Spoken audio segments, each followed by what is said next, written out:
Am I the jerk for telling my wife off after getting our daughter to cut her hair off, even after being told not to? My wife is currently battling cancer, and one of the things she's told me she's struggling with the most was losing her hair. She's been given a near 100% chance of survival since we caught her early, but the chemotherapy has destroyed her hair anyway, and she had to shave what was left of it off a few weeks ago.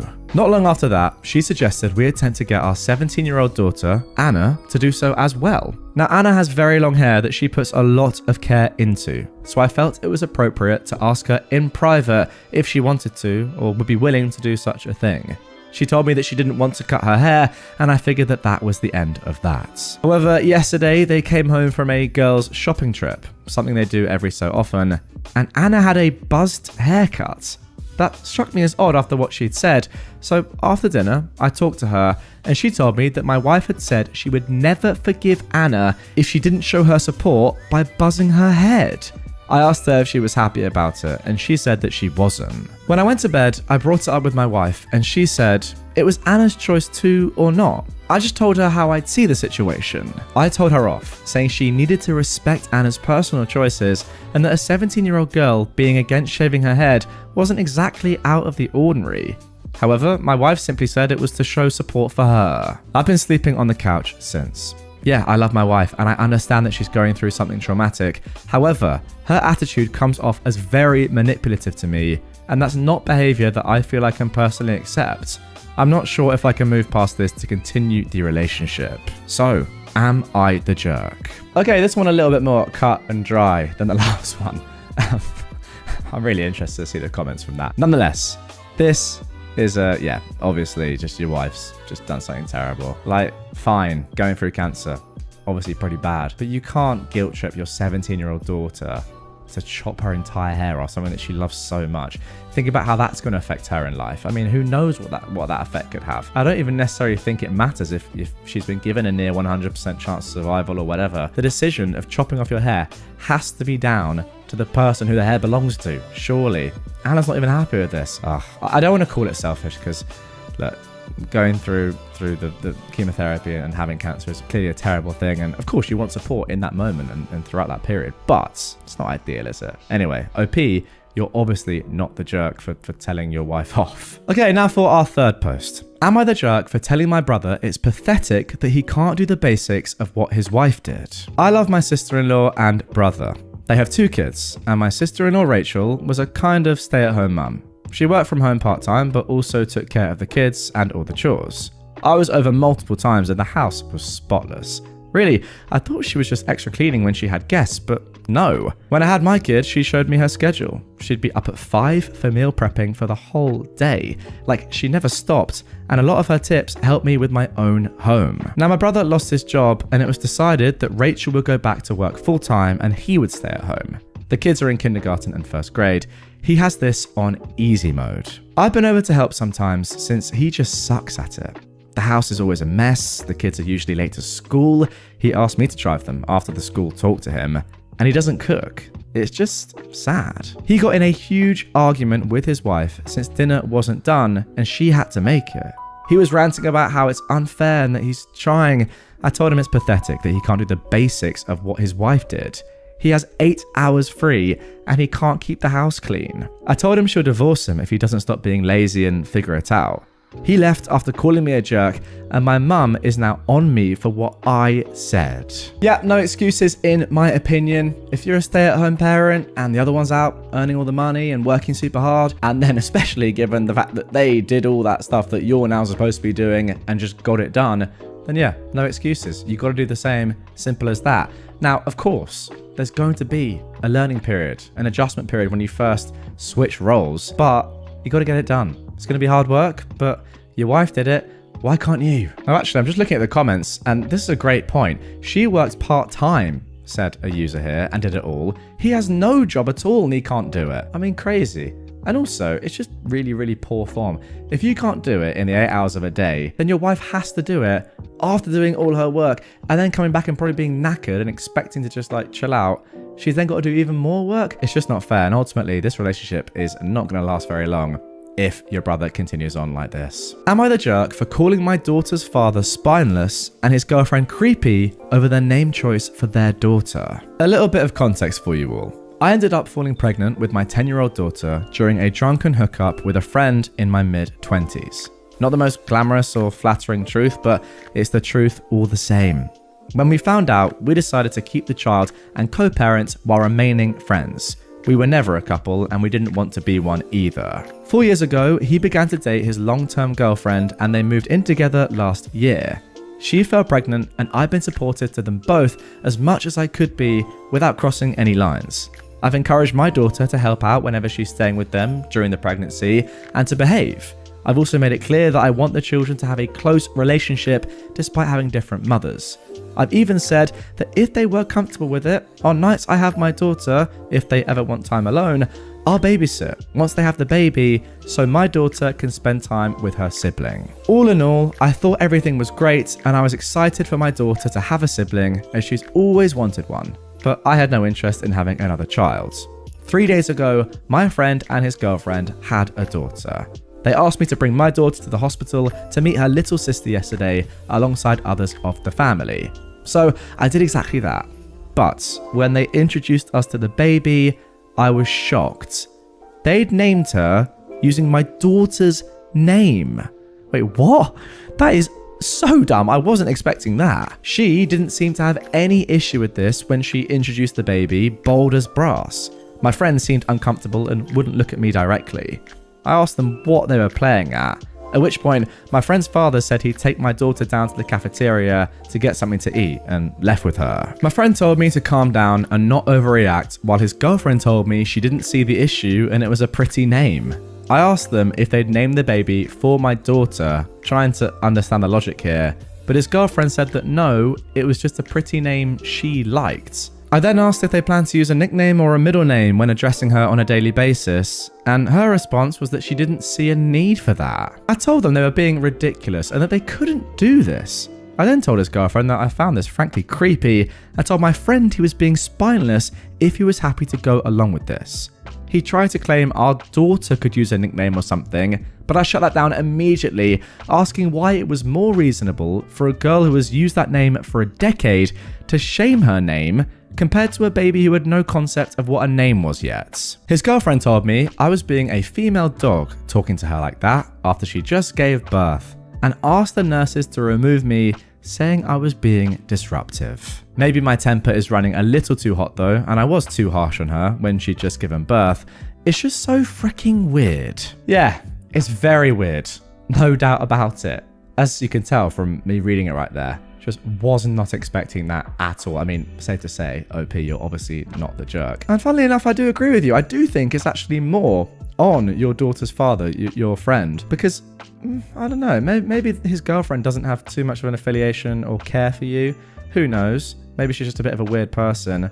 But come on, as a dad, you can't have two daughters with the same name, even if they are from different mothers. That's ridiculous. If you're not going to put your foot down, then yeah, you're not a man that I want to be associated with.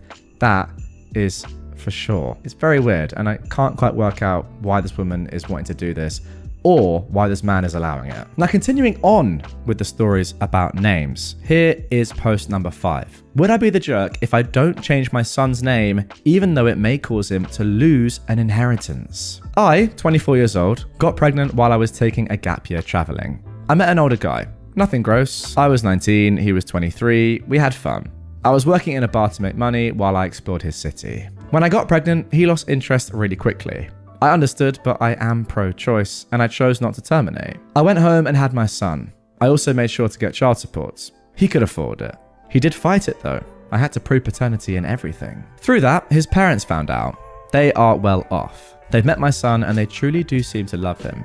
They provided gifts for his birthday and Christmas. They helped me with extra money so I could complete my university without going into debt. They've taken us on vacation with them so they could spend time with him.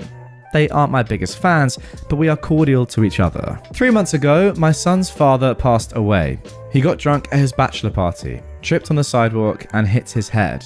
And that was all she wrote. My son and I attended the funeral. We spent a week in that city so his grandparents could see him. They approached me with an offer. They had no other children or grandchildren. Their son was only 28, so he had lots of time to provide them legitimate kids.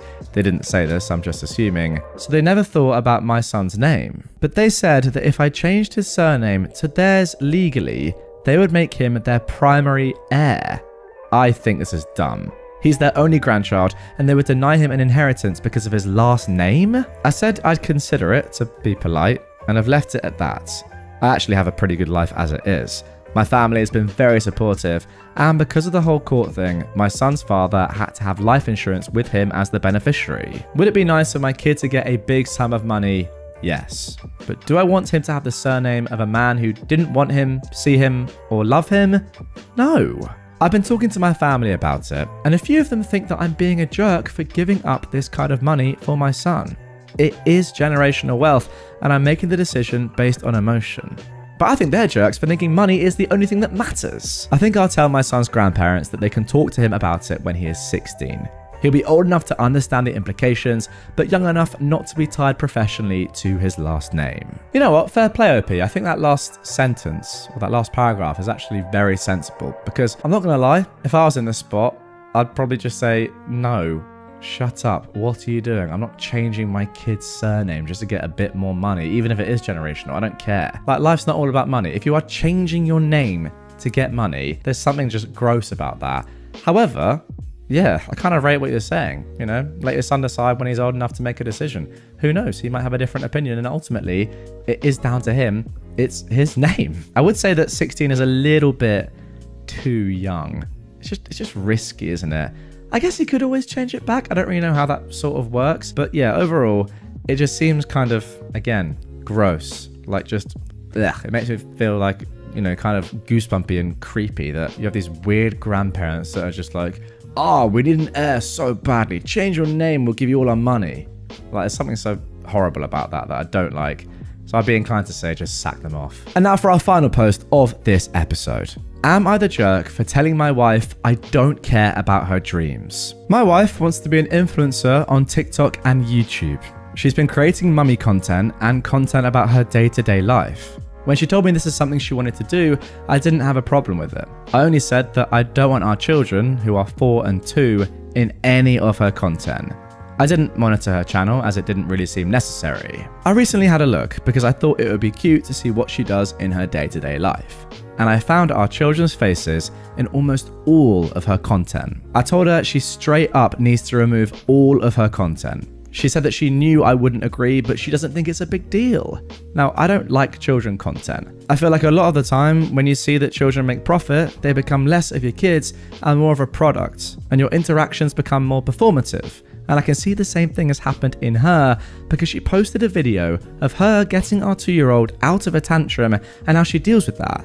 But how is your first instinct to record and hold a camera while our baby is crying? She started crying, saying that she built this up and this is her dream and deleting her content will ruin it. And I said I simply don't give a dang. If you don't delete it, I'll consider a divorce. I know a lot of people have children on their social media, and I don't mind an Instagram or Facebook post, but to make videos seems too intimate to share. She told her friends and even hinted on her social media accounts that she has an over-controlling and narcissistic husband that doesn't want her on social media.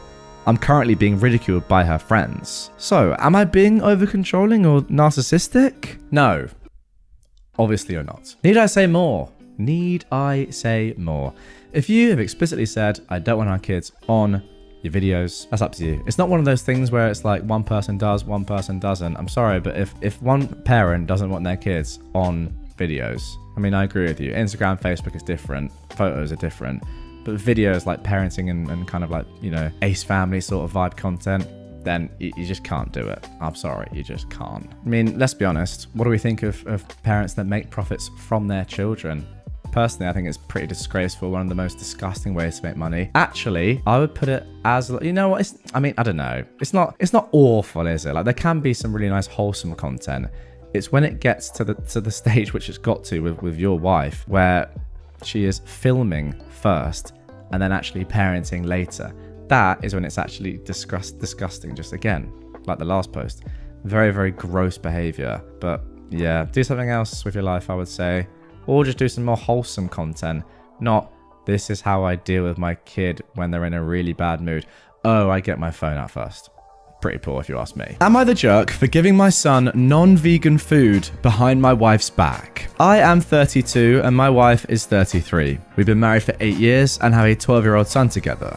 About 6 years ago, my wife decided to go vegan. She was sent the documentary Dominion by a vegan friend of hers, and ever since has said that non-vegan food is revolting and refuses to eat it. After a long conversation, I agreed to go vegetarian and be vegan in the house and around her, which she was happy with. She also decided our son should be vegan, which after seeing a dietitian, I also agreed with. Things have been fine with this arrangement until a few months ago, when I began finding wrappers from non-vegan candy and even burgers from McDonald's in my son's school bag, which he'd been buying with chore money. I had a conversation with my son, and he confessed he felt lonely and excluded eating vegan around his friends, and that they always had much better candy than he did, and it wasn't fair.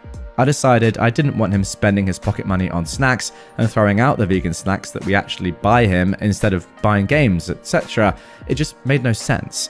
But I also know the way my wife feels about non-vegan products. So I began buying my son what he wanted on our way to football practice instead. Long story short, my wife recently found out what's been going on and completely flipped out. She called me an animal abuse enabler and a few other names, and said that I was corrupting our son. Now she's not speaking to me. Our son panicked and told her that I had bought the snacks for him and he didn't know they weren't vegan. I don't blame him for that. He just doesn't want to be in trouble with mum. So, am I the jerk here? Oof, this is a tough one to start with. First of all, I will say 100% I don't think that you, OP, the dad, are in the wrong here at all. Like, it's a tough spot. I get that. And as much as you really want to, support your wife and you yourself have subscribed to going veggie and respecting your wife being vegan and having a vegan household, it's really tough when you see that your kid's life is being negatively impacted. I think we can all agree on that, by being vegan. Like, it's affecting him in school.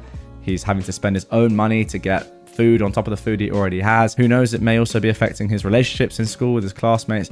I don't know. He says he feels isolated. That is tough. I think, to be honest, it gets to a stage with your kids, and you're probably at that right now, where you and your wife have to sit down and think, really, although your wife probably doesn't want to admit this, your son doesn't want to be vegan. And he's at that age now where it's up to him to decide if he wants to continue being vegan or not. Maybe he does. Maybe he wants to be veggie like you. I mean, you don't want to be vegan. You said that. You want to be veggie, vegan in the house, but you don't want to be fully vegan in your everyday life. I think you've openly admitted that. Maybe his son's the same. Or maybe he just doesn't want to be vegan or veggie at all and eat, every food. But I think at this stage now, it has to be up to him, really. So yeah, you're not the jerk. It's a conversation to be had as a family. Am I the jerk for embarrassing someone by pretending to be Japanese? Backstory. I am a 20-year-old woman, and I have a Japanese name, even though I am not ethnically Japanese.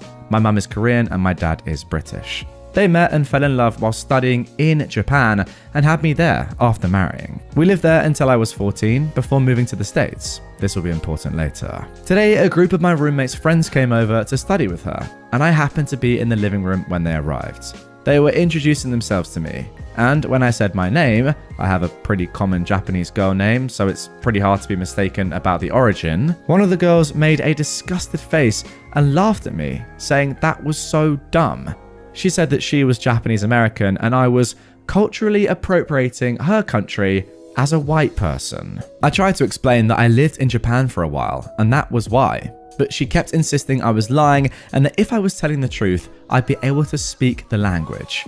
Since she put it like that, I started talking to her in Japanese, basically explaining where I lived there and asking which prefecture her parents were from, etc. She then ends up stuttering through a sentence in an awkward manner before leaving in a huff. Later, my roommate told me I embarrassed her by pretending to be more Japanese than an actual Japanese person and appropriating the culture, and that her friend expected an apology. So, am I the jerk? You know what? Even if you weren't Japanese, I would say you're not the jerk here. Even if you had nothing to do with Japan, I would say you're not the jerk. If you make this person understand that they are being racist, every ist you can possibly think of, realistically. Like, they just are, aren't they? I mean, come on. That is good enough in my opinion. Like, this person needs to be called out on this sort of stuff. Somebody's name they were given at birth, not by them, doesn't mean that they are guilty of cultural appropriation. I mean, that's just ridiculous. So if you can call that person out and say you are being stupid, even if you're not Japanese, I don't care. Call them out. And also, that just takes away from the fact that you're obviously not pretending to be Japanese. At no point did you say, oh, by the way, I am Japanese. You just spoke in Japanese because you can speak Japanese because you lived in Japan. Really, really stupid from this person, but yeah, good on you, and do not apologize, obviously. Am I the jerk for suggesting my wife lower her standards so that she'll be less overwhelmed? My wife and I have 3 kids who are 12, 10, and 8. She is in a constant state of overwhelm and very easily irritated, constantly complaining how it's all too much. I'm of course happy to help and do my fair share for the kids or household, but it's never enough because her standards are too dang high. She insists one of us has to be up at 6:45 every morning to make sure the kids are ready and make the bus, which comes at 7:45. I told her they're old enough to not need that much help already. They can all dress themselves and pour themselves cereal and milk. There's no reason we have to be up. She says that cereal isn't a good enough breakfast, they need something more substantial, especially the 12-year-old, and that the 10-year-old has ADHD and will definitely struggle without help in the morning. And anyway, she wants to see them off and kiss them goodbye for the day. So she gets up, I don't, then she gets upset that I never give her a morning off, when all she needs to do is just take the morning off when she wants and then let the kids handle themselves. Also, she is super strict about screen time during the week and is exhausted and snappy from arguing about it with the kids and upset that I don't support her strict limit of 2 hours a day. I say as long as homework is done, why not, until bed? She says it's not healthy for them. They need to play outside or with games and toys, read some books, just entertain themselves in more ways than one.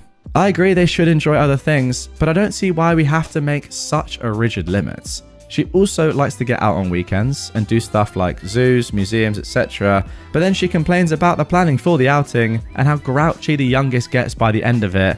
And again, I say, let's just chill at home and voila, you've cut the work. I'm an engaged and active parent. I'm not trying to get out of it, but I don't think I should have to help my wife dig herself out of her own self-created holes. She creates the stress for herself and then turns to me to alleviate it, which I think is unfair. So, am I the jerk for telling her she needs to do less and then she won't need this level of help? Oh my goodness me. Honestly, I just feel bad for your wife. I really do. Like, this guy is just not helping himself, is he? Like, at no point is this mum saying, I hate doing all these things, let's stop doing them, right? She knows the benefit of doing all these things. Like, she's making and creating a great life for her children. Imagine you wake up, right, with your 2 other siblings, you've got to make your own breakfast, get clothed, get ready for school, all that stuff. You're 8 years old. Your parents are still asleep. You're probably thinking to yourself, that's not ideal. Why don't they get up at the same time as we do and help us out, you know? That's number one. Secondly, the point this man's making about, oh, how about don't do these activities anymore? So you're saying in effect there that you don't want your children to go and do these outings. Yes, obviously the 8-year-old is probably getting a bit tired by the end, but what's the alternative?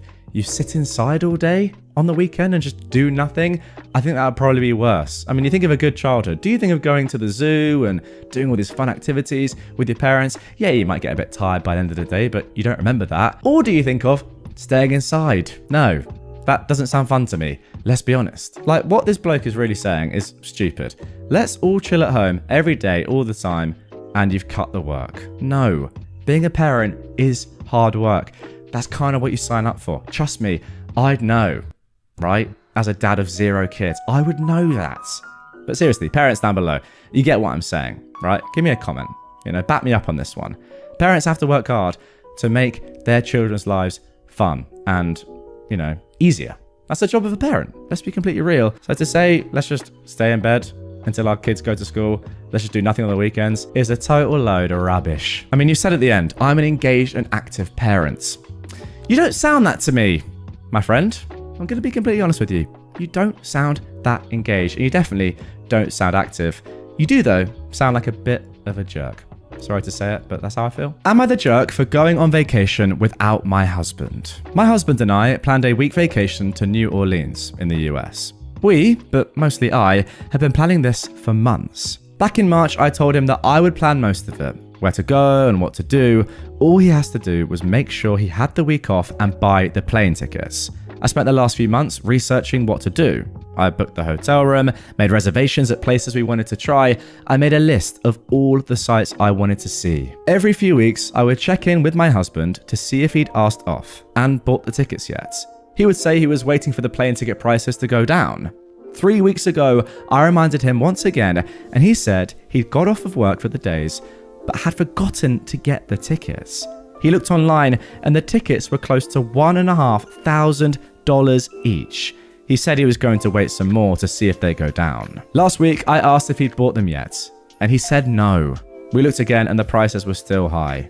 He said he wasn't willing to spend that much on them and asked how much money I would lose if I just cancelled everything instead. He offered to have a nice staycation instead.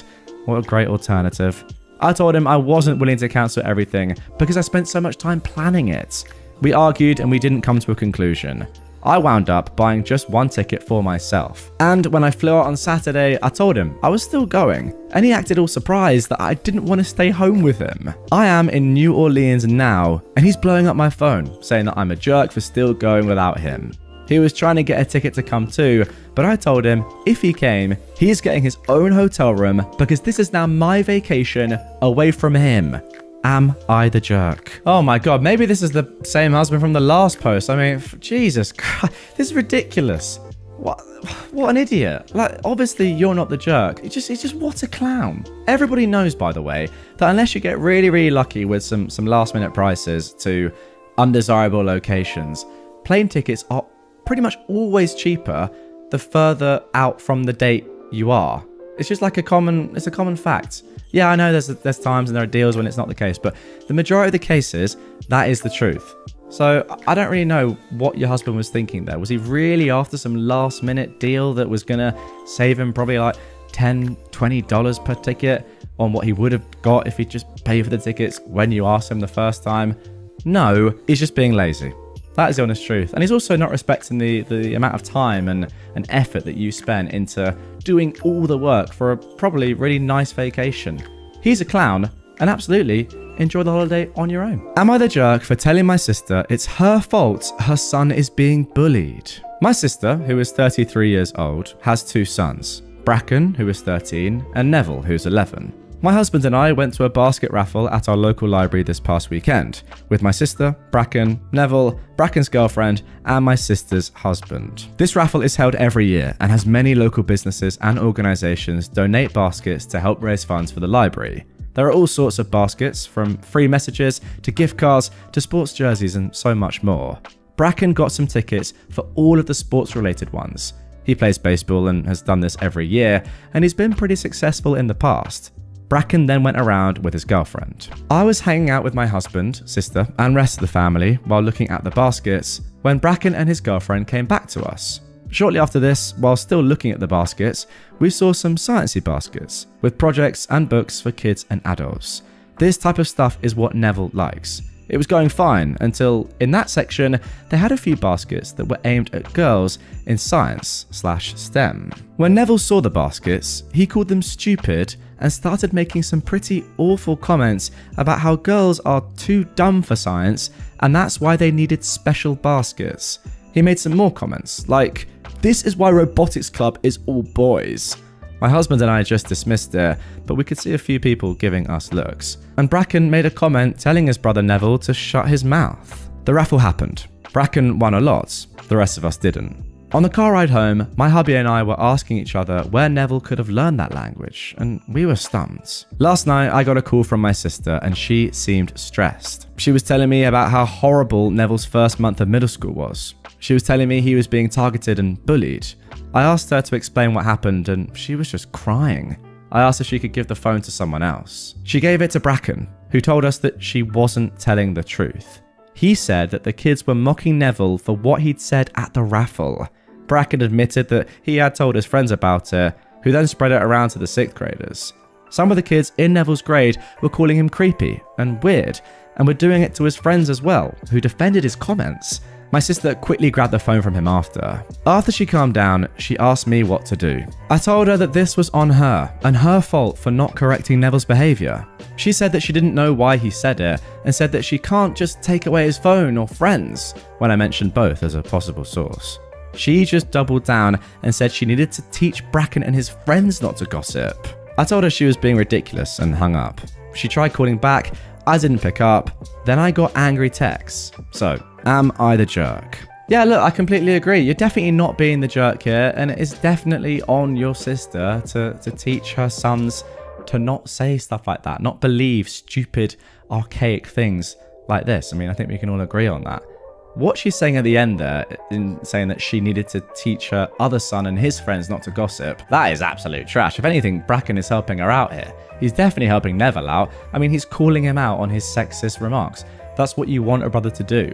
I don't know why you, as the mother, wouldn't be backing your son up on that one and saying to your other son, no, listen, you need to stop with this sort of stuff. Again, I'm not trying to blame the mum for saying these things to him in the first place, but it is her responsibility to make sure that she is, looking after her son, and part of that is obviously monitoring the opinions that he has, the friends that he has, what he does online, and making sure that he knows that those sort of opinions are just ridiculous.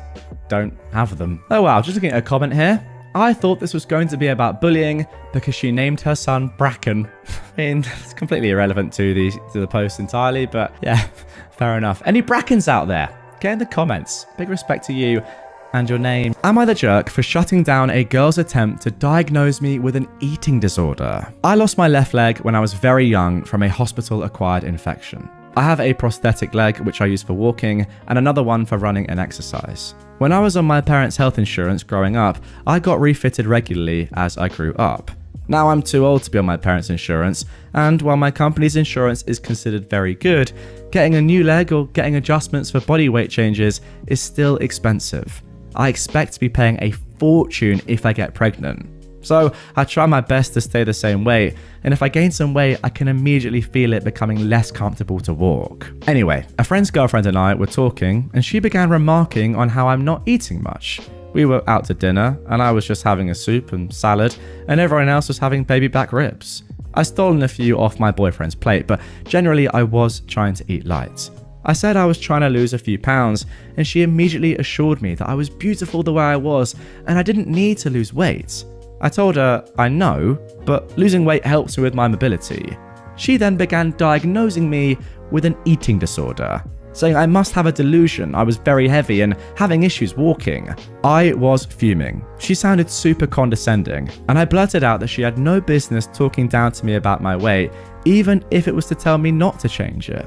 The other people overheard, and the girlfriend got really embarrassed and left with my friend soon after. Now, my boyfriend thinks that I should have explained why I need to keep my weight the same, but I don't think I should have to pull out my disability to get her to shut up. With long, loose pants, it's often hard to tell that I have a prosthetic leg. I don't know if she knew, but I didn't feel like justifying why my weight needed to stay the same. But am I the jerk for shutting down her attempts to diagnose me with an eating disorder? There we go.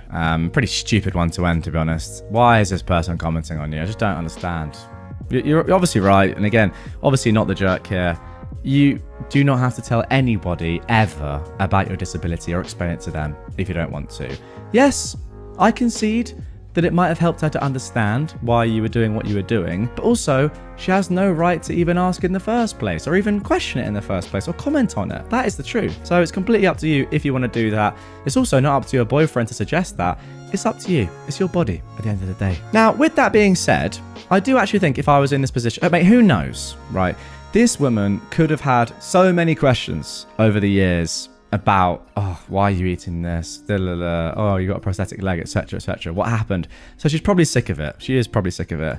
I think that personally, I would give someone the benefit of the doubt and explain it to them the first time. But that is me sort of standing here without a disability that I've had to explain to people over the years. So I don't know if that's the case. But I think if someone was genuinely asking me legitimately, oh, by the way, why are you doing that? You look in good shape. You know what's going on. How come you're doing that?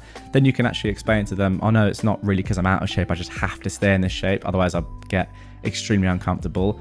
which is abnormal, right? I think it's okay to explain once, just so people understand, but I don't know, it probably does get really frustrating over the years. And the way that this person has asked it means that I probably wouldn't even want to explain it to them when they're saying, oh, you must have an eating disorder. Yeah, to be fair, at that point, I'm shutting down and I'm saying, nah, I'm not explaining anything to you.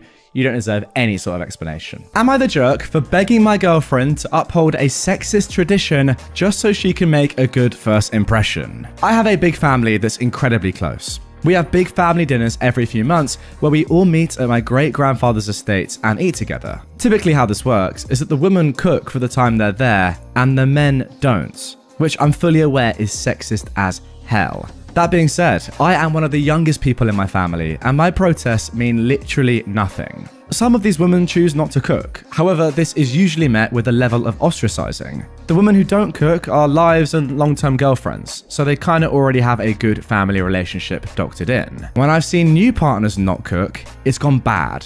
Like completely ostracized, not speaking, cattiness, rudeness, etc. This dinner will be in 2 weeks, and my girlfriend was asked if she would attend. Initially, she said yes, which is great. I want for her to meet everyone and for everyone to get used to her being around. But when I explained to her the tradition, she was understandably bothered. I told her that I understood where she was coming from, however, it was best for everyone if she just played along. I told her this isn't a permanent thing, and I'm only asking her to do this so that she can avoid bad treatment from the rest of the family.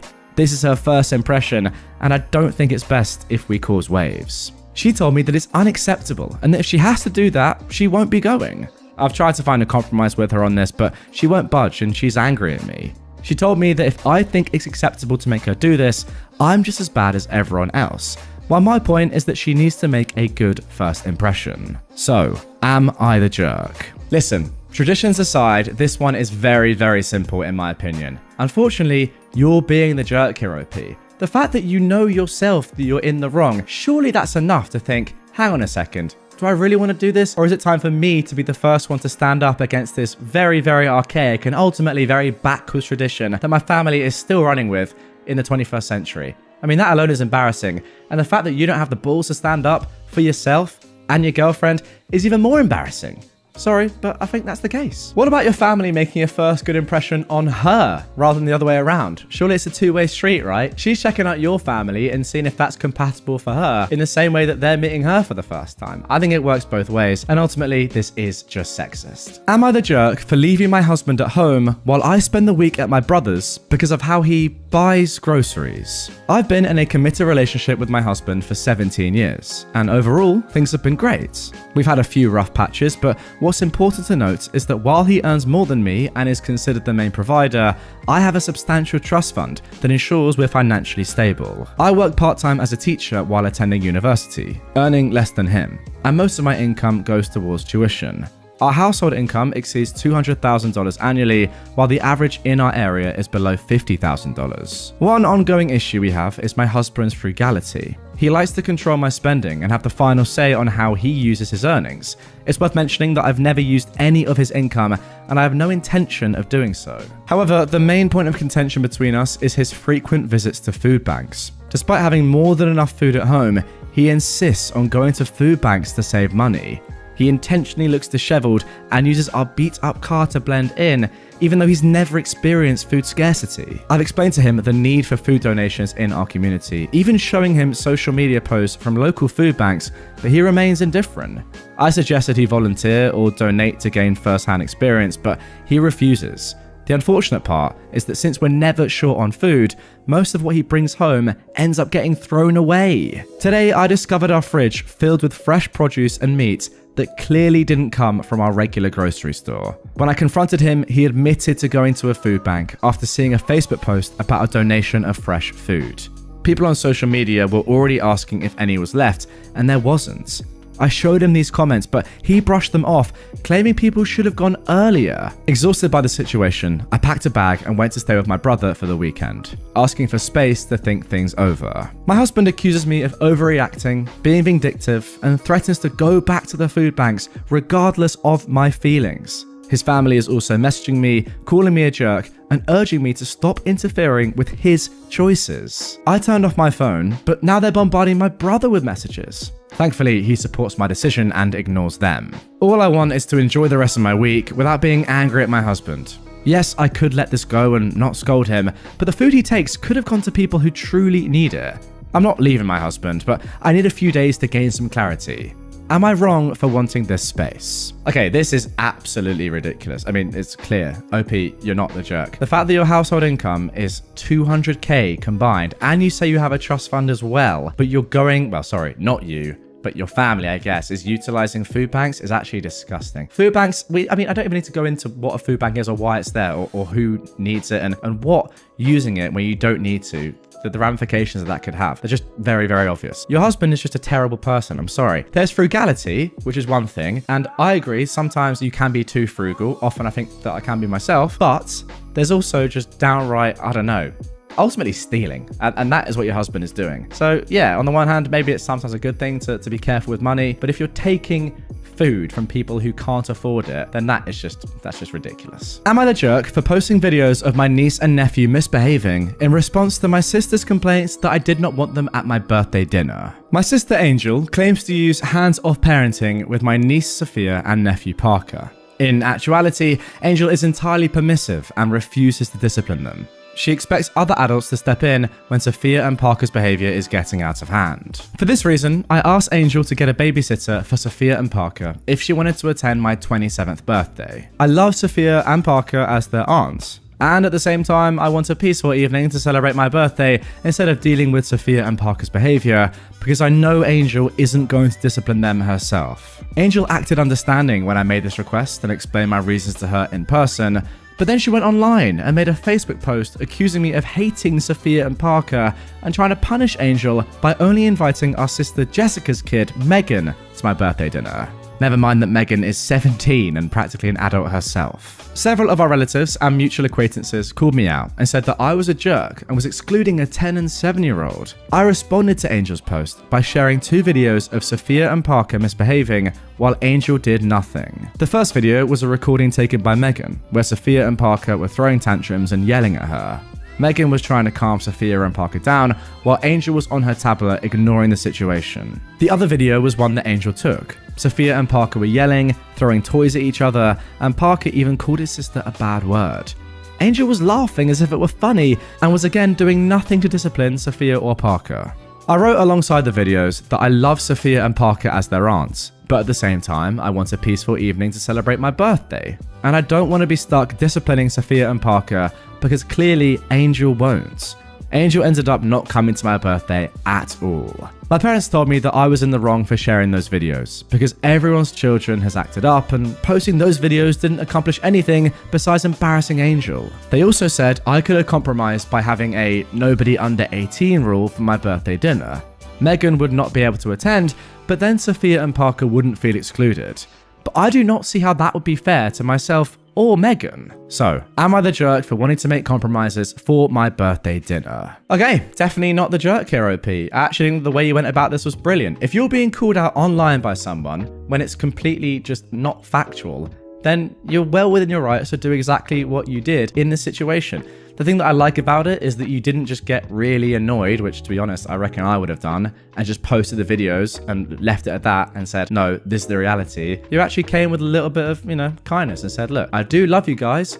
However, this is the truth. And this is my birthday and I can kind of do what I want. And also, yeah, of course you could put in a nobody under 18 rule, but the fact of the matter is you want Megan to be there because it's your birthday and you want Megan to be there. So that's completely fine. It's your birthday. You can invite whoever you want.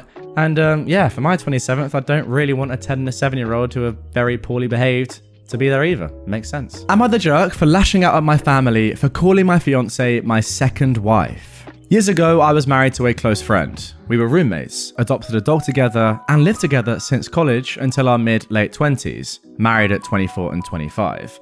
However, we were never actually romantically involved.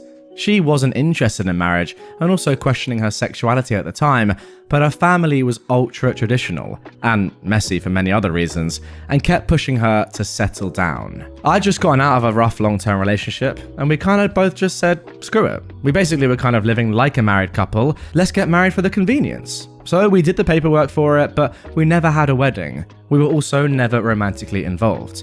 She just wasn't my type and I wasn't hers. My family knew she wasn't my wife in the traditional sense. They did heavily disapprove though. When I started getting back into the dating scene, we split up and legally divorced. She remains one of my close friends to this very day, and I care for her a lot. It's been a few years, and I'm now 32 with a lovely fiance who I cannot wait to marry. However, ever since I announced the engagement, my family has been making weird comments like, oh, so Roxy, my dog, is getting a new stepmom. Wife number 2 at 32, huh? That's a lot of wives for your age. Let's hope the second one lasts. It makes both me and my fiance uncomfortable. I keep on saying that my close friend wasn't really my wife in the traditional sense, but my family brushes me off by saying that they're just joking, or she is technically my second wife anyway, so it's not like they're wrong. Today at breakfast though, I blew up at them and called them disrespectful and rude for belittling my relationship. My mum and my sister both said that if I didn't want to hear these statements, I shouldn't have married my close friend. I threatened to not invite them to the wedding, and now things are super tense. So, am I the jerk? Well, I think that is 3 not the jerks in a row. Quite obvious ones in my opinion as well. I mean, there's just no way that you're in the wrong here. Yeah, you know, a couple of jokes here and there are fine, but if they're in front of you and your fiance, I mean, that's just not that funny, is it? If you make, like, imagine coming into that as the new fiance, especially given that the first relationship wasn't even a real relationship. Like, it wasn't really a marriage, was it? It was a marriage of convenience at best, at most. In reality, it was literally just signing a contract for you know, both of your benefits, because why not? I think it's just poor, isn't it? One joke once in a while, maybe that's enough. But if you've said to your family, like, you know, this is actually making me and my fiance uncomfortable now, can you please not? Then that should be the time to stop. And if they're getting annoyed by that, then I don't know, they've got issues themselves. For sure. Would I be the jerk if I go around my brother and sister-in-law and buy my nephew the Lego Roman Colosseum after they returned his original one? It was returned after my nephew refused to build it with his profoundly mentally disabled sister. I mean, just off the bat here, what is that for a title? My family and my brother's family visited my parents at their vacation house for Memorial Day weekend. There, I noticed that my normally energetic nephew, a 14-year-old, seemed very upset at something. I pulled him aside and asked him if there was anything wrong. He told me that his parents promised to buy him the Lego Roman Colosseum. My nephew is a huge ancient history buff, if he did well in school. But when the package arrived, they said that he should be a good brother and let his sister, who is 11, help. My nephew told them that having his sister help was pointless since she's completely non-verbal and has a habit of kicking things when she gets upset. As a result, my nephew had his Lego set returned for talking back and being disrespectful. After we went back home, I asked my brother if what my nephew said was true. He said that it was. I then asked if my nephew said anything in particular. For example, calling his sister a vegetable, beyond calling the idea of letting his sister help ridiculous. He said no. I told my husband that I'm seriously considering buying my nephew that Lego Roman Colosseum for his upcoming birthday in August, as my brother and sister-in-law were being completely ridiculous. My husband agreed that my brother and sister-in-law were being ridiculous, but didn't like the idea of me replacing the returned Lego set. He said that I'd be undermining their parenting and provoking an unneeded conflict between our two families. Okay, the sentiment here is good, I think. Overall, you didn't feel like it was fair in the first place, and you're being generous and you want to buy, you know, a nice gift for your nephew. But I think that's it. I think that's where the sentiment ends. And in reality, you are kind of going behind your nephew's parents' backs here, right? Because they're the ones that ultimately have to parent their child. And they've made that decision to say, look, no, you can't do this. You need to involve your sister.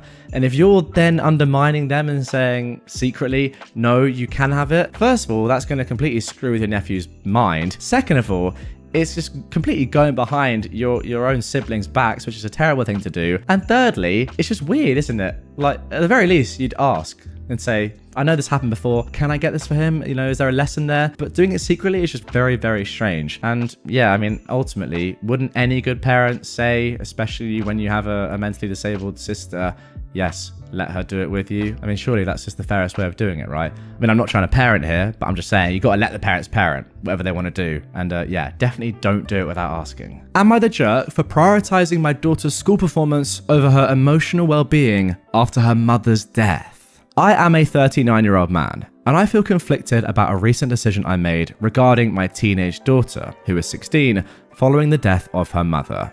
I can't help but wonder if I made a huge mistake, so I'm turning to you, Reddit, to pass judgment on whether or not I am the jerk in this situation. Since my wife's passing, life has been tough for the both of us. Dealing with my own grief while trying to provide for her has been a challenge.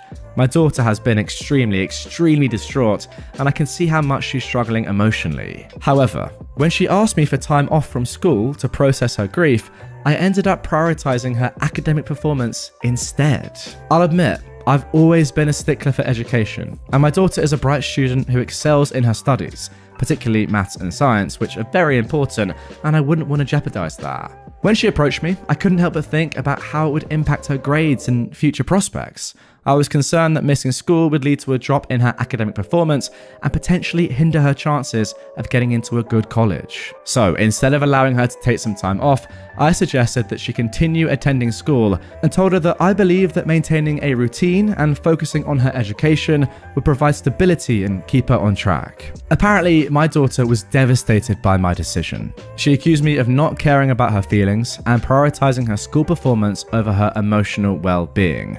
She believes that I'm being callous and unfeeling, dismissing her need for time to heal. So, Reddit, am I the jerk for putting my daughter's school performance ahead of her emotional well-being, as she put it, and the death of her mother? I'm genuinely questioning if I made the right decision and would appreciate your honest opinions. Thanks for reading. And there we go, guys. I've saved the best to last. And by best, I mean by far and away the biggest jerk of this episode. What the fuck? Like, sorry, what the... I don't want to swear, but I mean, genuinely, how brain dead are you? I really, by the way, I really hope this person isn't watching this video, but if you are, mate, like, you're just so dumb. What are you talking about? You know what's crazy as well? For those of you that aren't watching and are listening, the dad has put emotional well-being in, like, inverted commas or whatever it's called, inverted quotes, kind of like taking the mick out of his own daughter. Like, as she put it, he put it in brackets, after the death of her mother. Maybe have a little bit of compassion.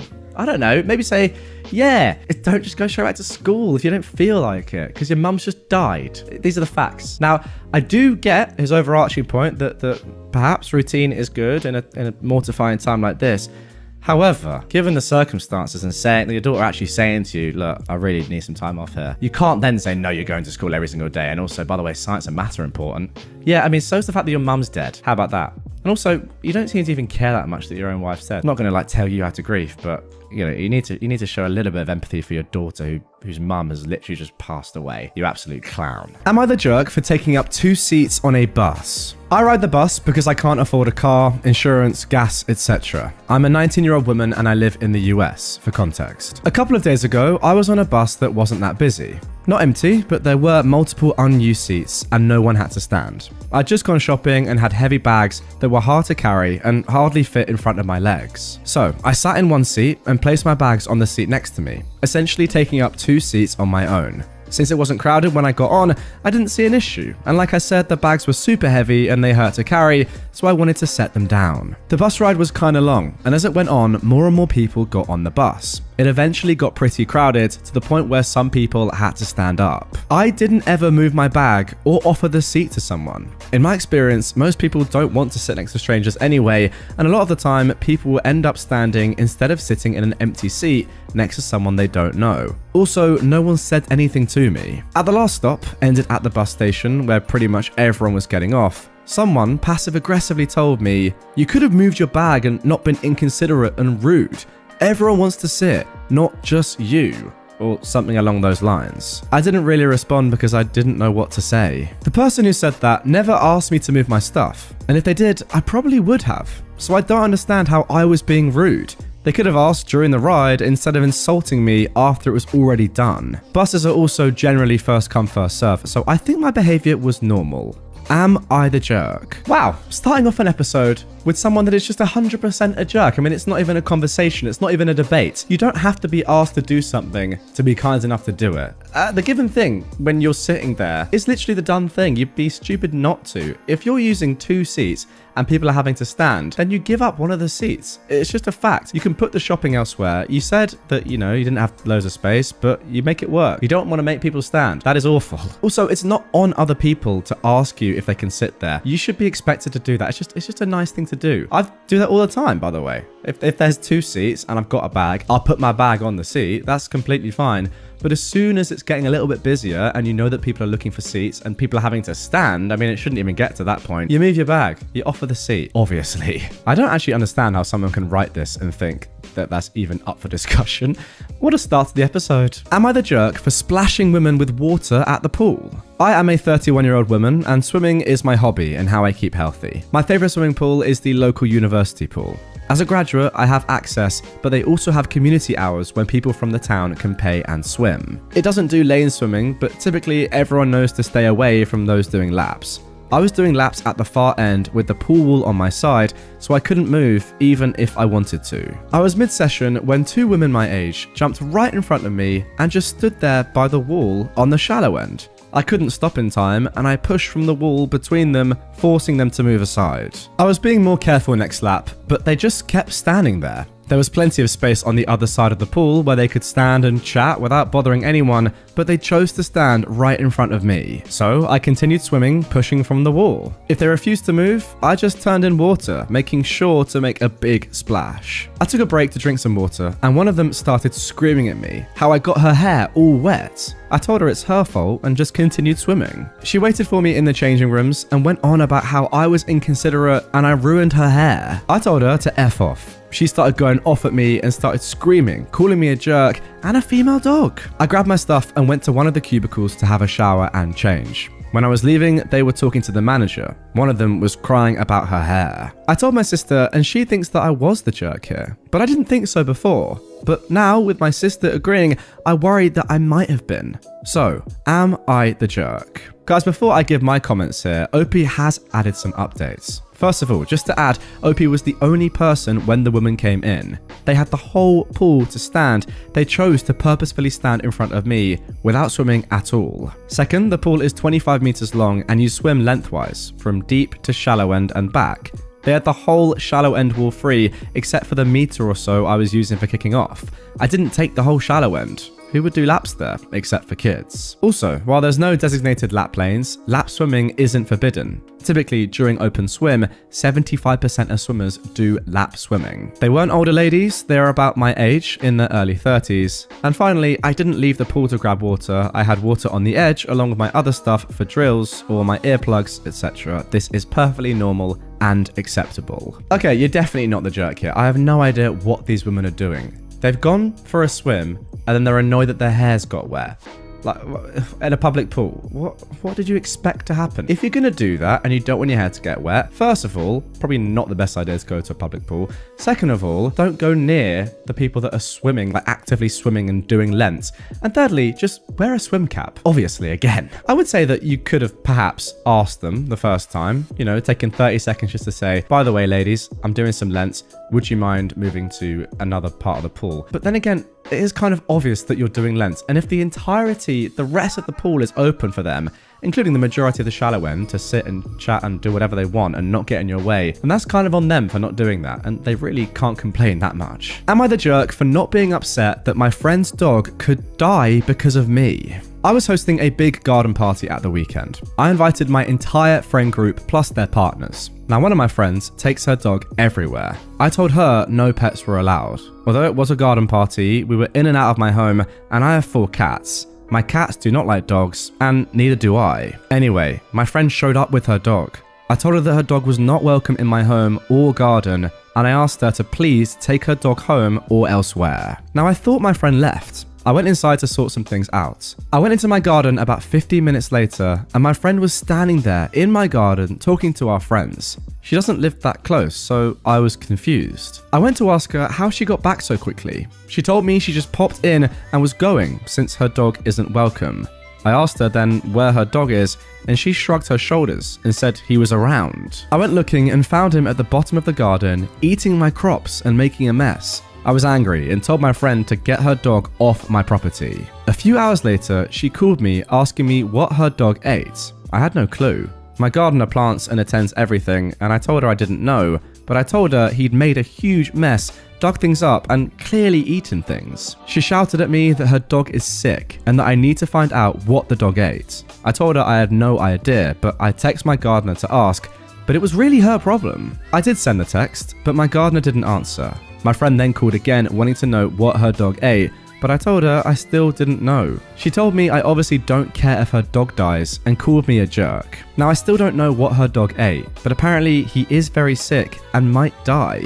I feel bad, but I told her not to bring her dog on my property, so I don't feel responsible like she says I am. So, am I the jerk? Now once again, we do have a little bit more information before I give my assessments. First of all, after being unable to reach my gardener, OP says they took pictures of everything the dog dug up, which was a lot, and sent them to her friend.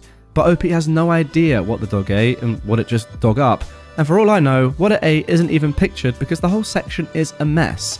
This wasn't good enough for her. She wants me to tell her exactly what it ate, and I just don't know. And I don't want to spend hours trying to figure it out when I don't even know if it can be figured out. Next point, my cats are house cats. They don't go in my garden and aren't at risk of getting sick from whatever my gardener is growing. My garden is huge, and what is growing changes often, so no, I don't keep track of what is planted. And then one final update. OP actually blocked their now ex-friend after dozens of nasty calls and texts, but got an update from a mutual friend. The dog is at dog hospital. The dog's pretty sick, but it is expected to make a full recovery.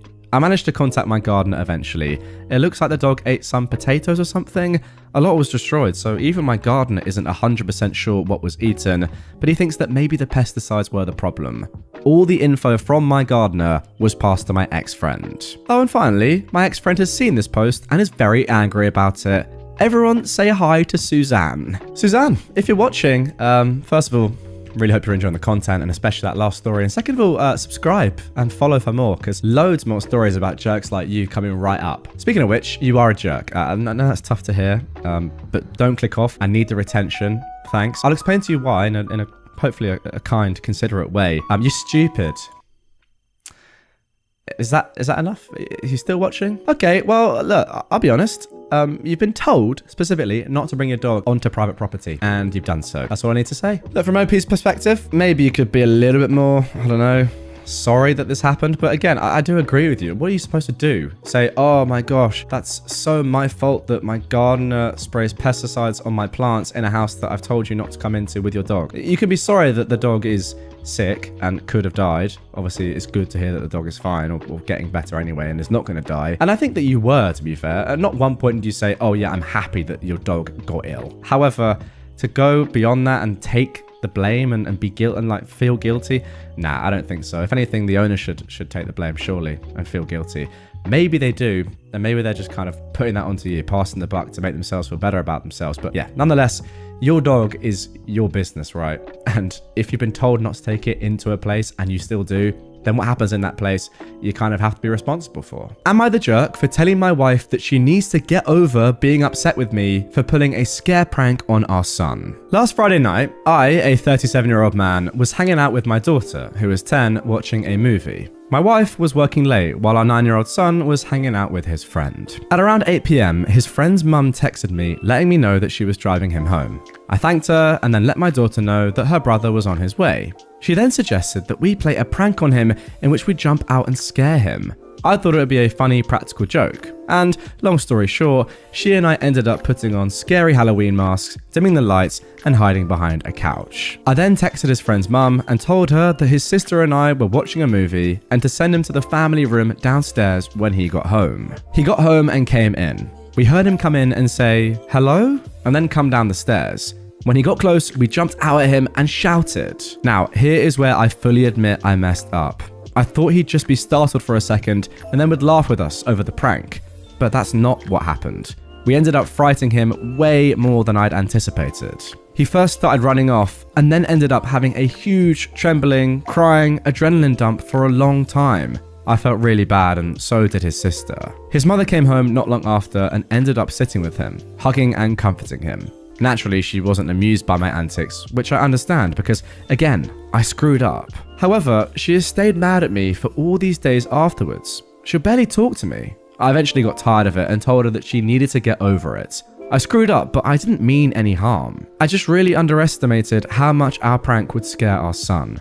I also think that our daughter is seeing how she's treating me over it and is being made to feel way too bad over her idea that was just playful, not bad-natured. But my wife just says that I should have known better and won't seem to forgive me. I get it, she's always been a complete mama bear, but it's not as if I don't love our kids too. Was my prank honestly so beyond that pale that I deserve to keep being punished over it? You know, I've got to just say it. I just think you're the jerk here, my friend. I'm sorry. I really do. I think with your kids, you have to be so careful with any sort of prank or thing like this, because ultimately, and maybe this is a bit serious, but something like this could genuinely end up scarring your kid. Like, it genuinely could. We all know how important childhood is and how things that happen in a person's childhood can really shape the way they are in future and cause a lot of issues. Can cause some great things, but can cause a lot of issues as well. I don't know. I think the reaction that your kid had to this was so major that you probably should have known it was a possibility. You know, your son's 9. I presume you know them very well. If there was ever any kind of doubt in your mind that this could have happened, which I believe you should have had that doubt, right? Given that it did, and he's your 9-year-old son, then you shouldn't have done it. And like, I get it. It was meant to be an innocent prank. It went wrong. And you know, in general, pranks recently, at least on social media, have got a lot of backlash for just not being at all funny. But I still think personally, there's place in the world for just casual pranks that aren't malicious. Like this maybe could have been, but I don't know. It just went way too far, and I have to agree with your wife. You probably should have known better. And yeah, she's going to be angry with you for a while. You're going to have to take that. Don't worry though. It's not going to change everything long term. You'll be fine. Just, yeah, I definitely don't think that she is in the wrong for still being upset over you literally traumatizing your own son. Am I the jerk for not trying harder to let my ex know our son passed? Both myself, a woman, and my partner, a man, were 28 when I found out I was pregnant. Together 4 years. Personally, I didn't want the child. My work was offering potential advances within my position, and I was excited for it. But after a lot of talking, we decided to go forward with it. When I was around 20 weeks, just after finding out the gender, he disappeared. I couldn't contact him, he wouldn't answer the phone or messages. I got worried and messaged his mother and found out he was living back with her and was overwhelmed with the situation. He kept paying his part of the bills over to my bank account each month, but I received no contact. I even tried going over, but nothing. By about 27 weeks, I gave up trying. I gave up crying, and I just got on with what I thought was a future as a single mother. I brought everything needed over the next couple of weeks, and I set it all up. At 31 weeks, I started having pains, but I put it down to Braxton Hicks. Just before 32 weeks, my waters went, and I went into labor, with the baby coming very quickly.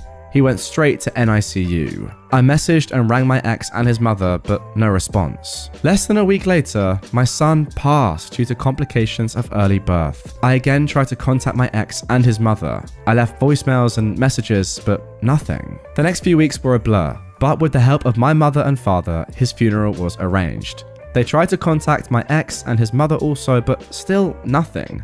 I sent more messages, nothing. I'm assuming we were all probably blocked, but honestly at that point I didn't care. I was so broken. His funeral came and went. It was beautiful and horrible. I stopped messaging and I told my family not to bother after the funeral had passed. I couldn't deal with it anymore. Now, about 5 months after his birth/death, my ex turned up. He let himself in. I wasn't at home, but when I got back, he was instantly hostile. The flat was clearly not set up for, nor accommodating a small child. He demanded to see his son. I broke down and told him what happened. I've never seen him so sad and angry. He stormed out, slamming the door on his way. Within half an hour, I got a nasty call from his mother, followed by messages from siblings and other family. How dare I not let them know something so serious? How could I hide something like that out of petty spite? I truly didn't. I tried, but I couldn't keep trying. It's been nearly 3 weeks now of them being awful. I was speaking to my sister this weekend and she said, to be fair, it was a bit of a bad move to not keep trying. They deserve to know. Was it? I tried so hard to let them know, but I was struggling so hard too. I lost my son too. So, am I the jerk? Should I have done more? Okay, this story is actually just insane. Like, it's actually nuts. Why is he coming back into your life 5 months later demanding to see his son? It's just so weird. Like, he's the one that left. He's the one that just abandoned you. And yeah, let's be honest, almost definitely did block your numbers. Like, numbers plural, right? It wasn't just you trying to get a hold of him and his mum. It's mental. Like, surely you know, right? Like, does he just not care? But then why is he making a show and dance and coming back into your life? And also, change the locks, please. Why does your ex still have a key? I know he was your son's dad, or your kid's dad, but still, like, he should not have a key to your house after you've broken up and been broken up for a long time. And given it was in this nature, the way that you broke up, him just dipping out. No, it's definitely not your fault. And also, you tried so hard in the first place and for an extended period of time. Ultimately, asking you to continue to try hard after all that time, it's just really tough on you, because every time you're trying to get in contact with your ex and his mum, it's just, bringing up those same emotions of the fact that your child passed away. Who would do that? To be honest, I'm impressed that you did it for as long as you did. And yeah, no way are you the jerk here. And now for our final post of this episode. Am I the jerk for ignoring my soon-to-be stepmom when she kept calling me by the wrong name? I am a 16-year-old girl, and my name is Andy. Just Andy. My mum's dad passed away just a few days before she found out she was pregnant. My mum was very close with her dad, and his name was Andrew. He also went by Andy. By the way, for those of you not watching, it's Andy with an I on the end instead of the normal Y. The technical female version of Andrew is Andrea, but neither my mum nor dad liked the name. But my mum wanted to honor her dad in some way, so I got named Andy. Now, I love my name. I think it fits me. My parents got divorced when I was 8, and I live with my mum most of the time, but visit my dad every other weekend, as well as holidays. 3 years ago, my dad started dating his now fiancée, Kate. Now, Kate, for some reason, when we met, assumed my name was Andrea. I explained to her it was just Andy, but she kept calling me Andrea. I ended up telling my mum about it, and she told me just to ignore Kate until she calls me Andy. Well, this past weekend, I was at my dad's, and we were visiting some of Kate's family. She kept calling over for Andrea, and of course, I ignored her. She got mad and said, "Why am I ignoring her?" And I said, "Because that's not my name, and you know this." Her dad and brother basically laughed, saying they thought I just went by Andy as a nickname. And I said, "No, it is just Andy." They then asked Kate why she's been calling me Andrea then.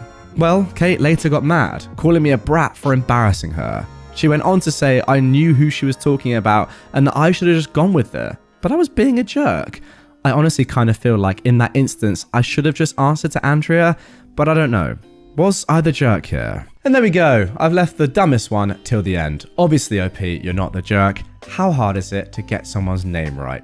Ultimately, this person knows what they're doing. It's a fact. Kate knows. Kate, she just knows. It's not that hard to get someone's name right. Fine, you're allowed 1 or 2 errors at the start, but then it's on you to make that change. And if you don't do it, you're just being pretty horrible, to be honest.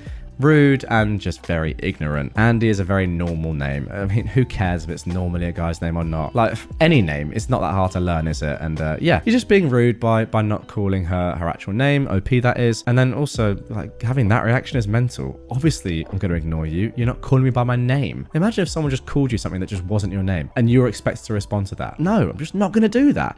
Makes complete sense. OP, you're not the jerk, of course. Am I the jerk for not telling my girlfriend that my parents are gay? I am a 25-year-old man, and I have 2 parents. My birth dad, John, who's 48, and my other dad, Dwayne, who's 45. I call my birth dad, John, Dad, and I call my other dad, Dwayne, Pops. My birth dad, John, was married to my mum for a few years. Then she left my dad, and yeah, they ended up divorcing, and now she's somewhere in California. I don't know where or what she's doing. I haven't talked to her in ages. So Dad and Pops, I'm super close with. They are the best parents any child could ask for. I love both of them and they've always been with me. My dad introduced me to Pops when I was a little boy and they told me they were in a relationship. And I was all for it because I saw my dad become lonely and sad when he was single. So seeing the fact that my dad loves someone and has a life partner made me super happy. Pops and Dad got married and we've been living an amazing life. I'm probably more close to Pops than my own dad due to the fact that Pops is really cool and laid back. Of course, I love both of them equally and they love me as well, and I'm blessed to have them as parents. For a few months, I've been dating this girl Bella, who's my age. I thought she's pretty cute and I liked her, so we kicked it. And recently, she told me, "My parents want to meet your parents and want to come over for dinner." I said, "Sure, I'll tell my family." So yesterday, Friday night, Bella comes in. Pops greets her and says, "Come on in, sweetheart. Dinner is ready." She says, "You must be OP's dad. So good to meet you." And she shakes his hand. And then she sees Dad come out of the kitchen. He's holding the mac and cheese tray with the mittens and is putting it on the table. Then Bella says, "Who's he?" I said, "Oh, that's my dad." She said, "I thought he's your dad," referring to Pops. I say, "Yeah, that's my Pops and that's my dad." She pulls me to the side and says, "I didn't know your parents are gay. Oh my god, why didn't you tell me?" I genuinely didn't know why. Would that be an issue or something? Because you're dating me, not my parents and all, so it shouldn't matter. But I guess it's a concern for her. Her parents come to the door after they park the car, and Bella tells her parents, "Let's leave." And they left. I told my parents I'm sorry, and they said, "Son, don't worry, this is nothing new." And then we all sat down and enjoyed dinner and went to sleep. So, am I the jerk for not telling? Well, the saddest part about that story is the ending. Your parents saying to you, this is nothing new. Unfortunately, it's a fact. Homophobia is still rife in 2023. Very, very sad to see. I mean, look, no doubt there's been a lot of progression. My uncles, for example, were able to get married a few years ago. So that's great. However, we have to change the hearts and minds of so many out there that are still just disgusting people. I don't know what the problem is. I really don't. Yeah, maybe you could have told her beforehand, but there's no reason to tell her. Like, I wouldn't tell my girlfriend before meeting my parents, "Oh, by the way, my parents are straight." So I wouldn't tell her, "Oh, by the way, my parents are gay." Like, it's not a thing. It doesn't matter. As you said, she's dating you, not your parents. I don't know why that would be a problem. Yeah, just simple homophobia, and that's very sad to see. But at least now you know. That's always a positive. Am I the jerk for falsely accusing a veteran of stolen valor when she couldn't give any details about her service? I am a 34-year-old man, and I served as a captain in the Marine Corps. I've left the service, and right now I'm doing an MBA. One of my classmates, a 31-year-old woman who we'll call Jess, is very gentle, very soft-spoken, and unassuming. Jess and I were working together on a case study once, and I started opening up to her about my military service and all the lessons that I've learned from the Corps. Jess enthusiastically told me, "That's so cool. I was a surface warfare officer in the Navy." I immediately felt suspicious about this claim. As I said, Jess is very demure, and she doesn't really have the bravado that is required in the military environment. At least I feel like a certain amount of bravado is required. Yes, I still humoured her, and I began asking about the details of her military experience, where she deployed, what courses she went through, what ship she served on, etc, etc. Suddenly, Jess got all tight-lipped and she couldn't say anything specific about military life. She kept making excuses along the lines of, "It just wasn't a good period of my life, and I'd rather not talk about it." Eventually, I felt like I'd done enough snooping around, and I bluntly told her that she was BSing, and that I'd rather not work with a phony. I talked about this experience with my friend Max at our school's veterans organisation. I told Max to be wary of anything Jess says. Max responded by telling me that Jess did serve.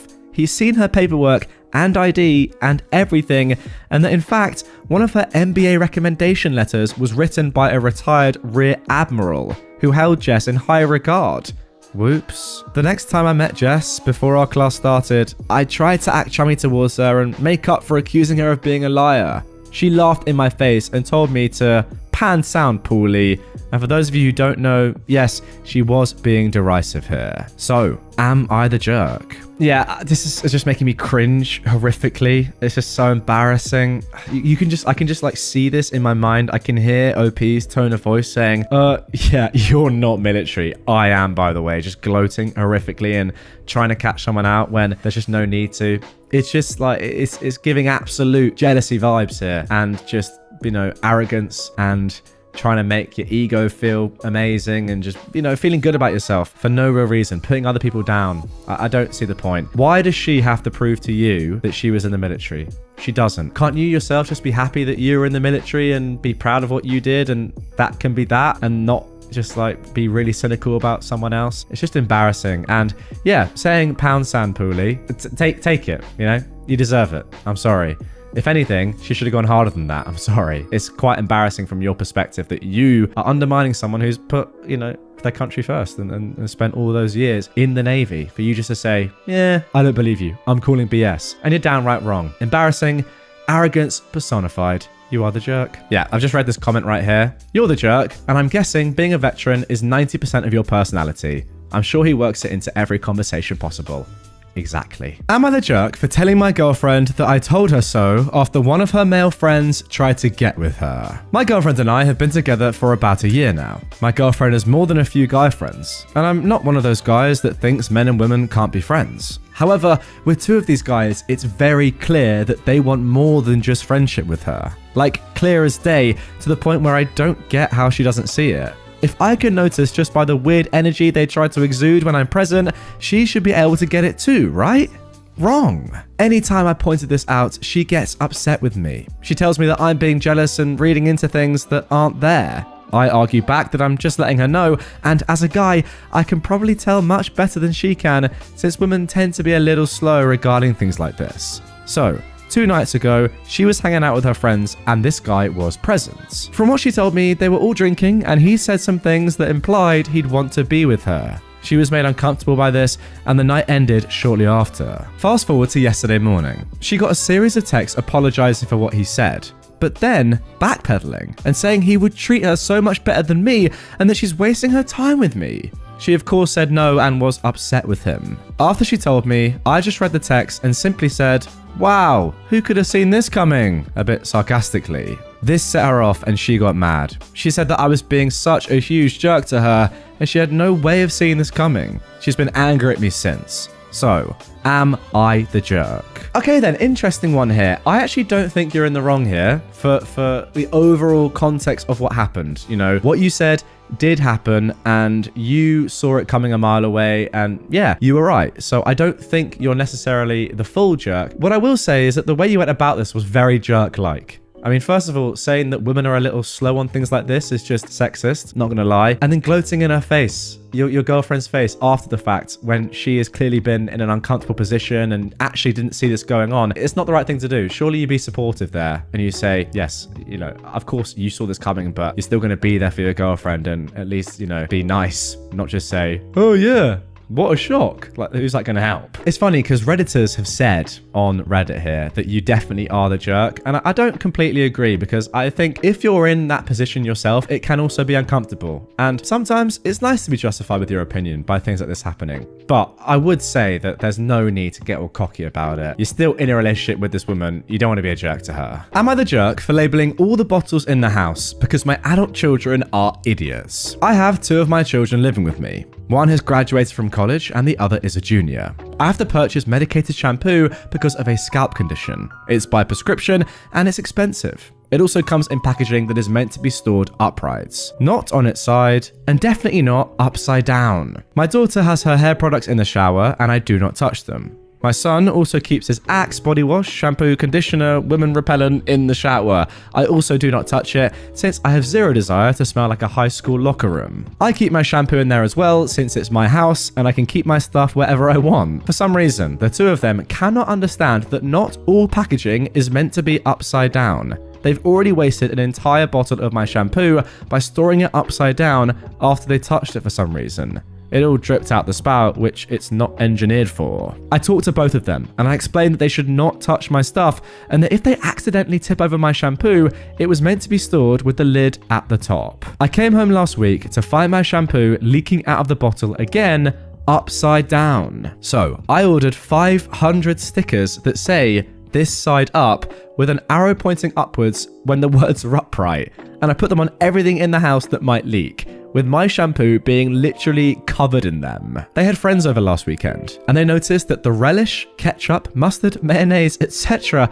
were all labelled. My kids were embarrassed when they explained why. They think I'm a jerk for putting labels on everything since they only screw with my shampoo. But since it's $80 a bottle, I said I'd take off all the labels if they agree to pay for my shampoo.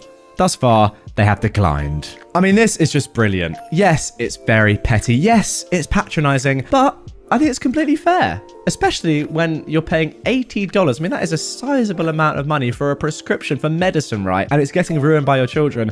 It is your house. I say do what you want. The easy thing to do would say, listen, you ruined my product, my medicine. You got to pay me for it, right? I need to go and get some more. It's medicinal. I need it. You've ruined it. I need the $80. So let's be honest, they can count themselves quite fortunate that you've not forced them to pay up. However, this, if anything, is a much better way of getting your point across. Lovely stuff. And yeah, as you said, if you're going to remove the labels for them, then they're going to have to pay you the cash, which they're obviously not going to do. So I love it. Am I the jerk for manspreading on a plane? A few months ago, I, a 26-year-old man, was alone on a long flight, roughly 6 hours. I had a middle seat between a young woman in her 20s in the window seat and another woman in her 30s on the aisle. Now, I'm tall and I'm never comfortable on planes. My knees always dig into the seat in front and it can be quite painful. I usually try to take a walk around the airport before flights to stretch my legs, but I neglected to this time. It was Spirit Airlines, so even less legroom than usual. About half an hour after takeoff, I found my left knee inching to the side for the sweet relief of open space, specifically the no man's land in between seats, level with the shared armrest. But I wasn't paying attention to my knee the entire time.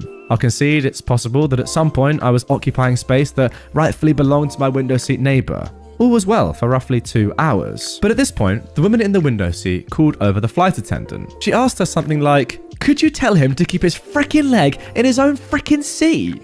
With horror, I understood that she was talking about me. I instantly retracted my leg in deep shame. She added something about his enormous pee-pee. My understanding was that it was meant to be a snide reference to the idea that spreading your legs is about male genital comfort, but she wasn't speaking very clearly, and the flight attendant didn't seem to understand her. The flight attendant asked her some sort of clarifying question, but she didn't answer, and eventually the attendant went away. I'd been shocked into silence, but when the attendant left, I frantically began to apologize. However, she refused to speak to me. She acted like she didn't hear me. Instead, she started furiously texting on her phone. Yes, texting during a flight, I thought it was weird too.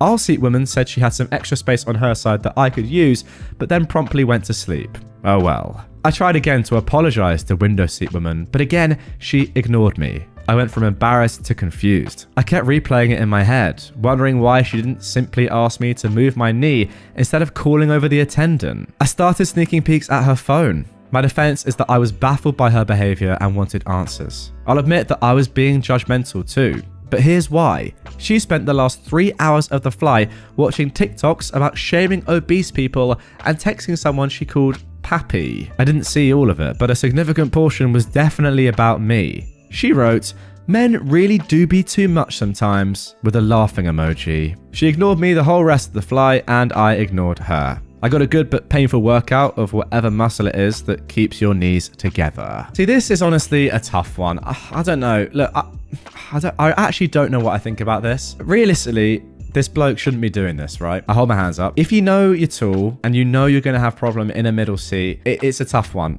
However, like, what now that you're in that position and you're with, you can tell I'm conflicted here, right? I really don't know.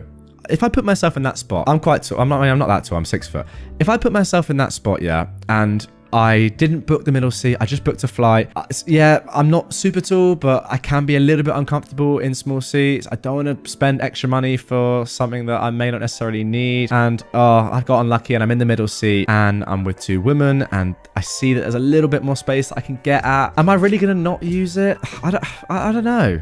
Yeah, it's not great. I get it from a woman's perspective to have someone inching into your area, but it wasn't as if this guy was totally dominating. The middle seat is by far the worst. We all know this. You get, I think, in my opinion, less space anyway, because on the window, you have that bit of window.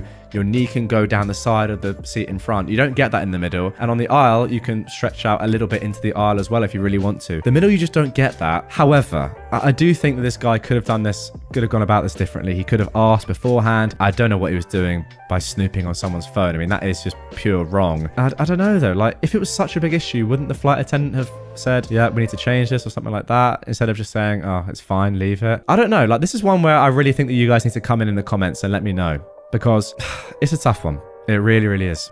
You know what? I know what the majority of you are going to say, that this guy is the jerk. He should have booked a bigger seat knowing that this was going to be an issue. I get that. I just think practically, is that likely? Again, I put myself in that spot. Is it that bad if I just use a touch more space? Yes, ask, and yes, don't snoop, and just be nice about it. But he did frantically apologize. He didn't know, not that he should have known, like, you know, it's not the sort of thing where you go, oh, I didn't realize, therefore it's not my fault. I get it. I don't know. I really don't know. It's easy to say, pay for extra leg space, do this, do that, you know, be more prepared. But let's just be practical about this. In a real world, what's the answer? Is this guy the jerk? jerk. I'll leave that one up to you lot. I really will. Also, I need to just say, like, this woman has handled this awfully. Do you know what I think? She's just being a Karen. I get it. It's not ideal for her, but there are better ways of handling this. Why is she not clarifying her point to the flight attendant? Why is she just going in on you? Surely any reasonable person says to just you, hey, would you mind just, you're coming into my area a little bit here.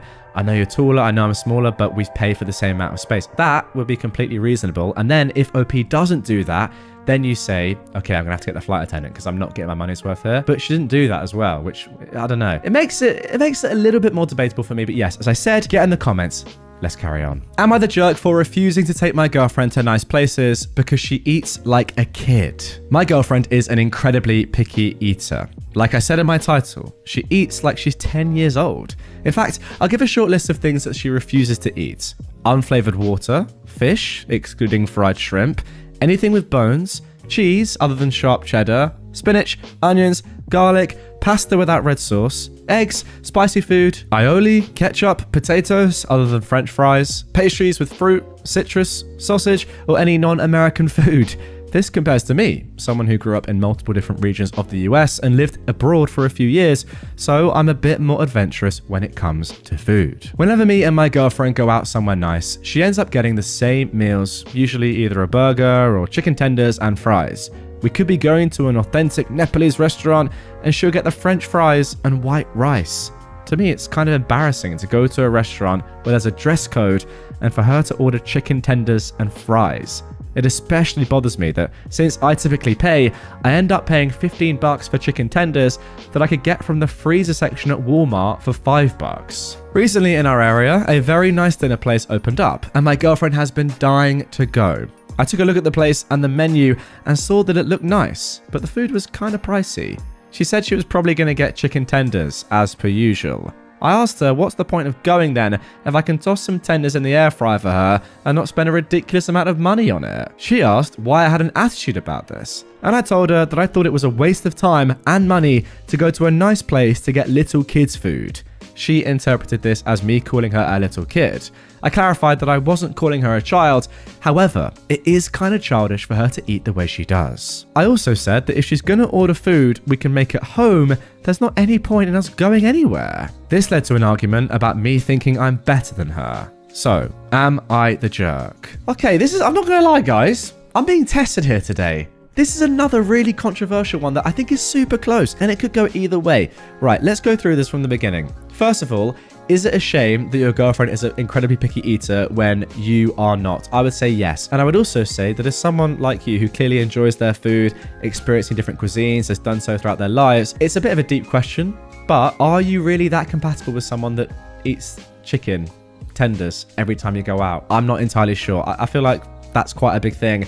If you can't enjoy that with your partner, it's a shame. It's not the be-all and end-all, of course, but it is a shame. And I can say from my experience, one of the nicest dates that I went on was going to some weird restaurant and just trying all the weird food. I think it was Nordic food. It was all very strange, and some of it was disgusting, some of it was lovely. But the whole point was you tried it and you had a different experience together, and it was good fun, right? Not being able to do this is a shame. And I agree, it is a little bit weird that she's so keen to go to a new restaurant in the knowledge that she's going to get the same old food. However, going to a restaurant is not all about food. It's also about the experience of being with someone. And who knows, she may love seeing you eat the food and hearing your thoughts about it. And ultimately, if you are in a relationship with this woman, which you are, then the food is just one small part of it, right? She may just love spending time with you and she knows that you love trying different food and different cuisines and she may just want to be a part of that. I don't know. There's a little bit of a lack of information here, but that is what I am thinking. I will say that you do come across as slightly patronizing as well.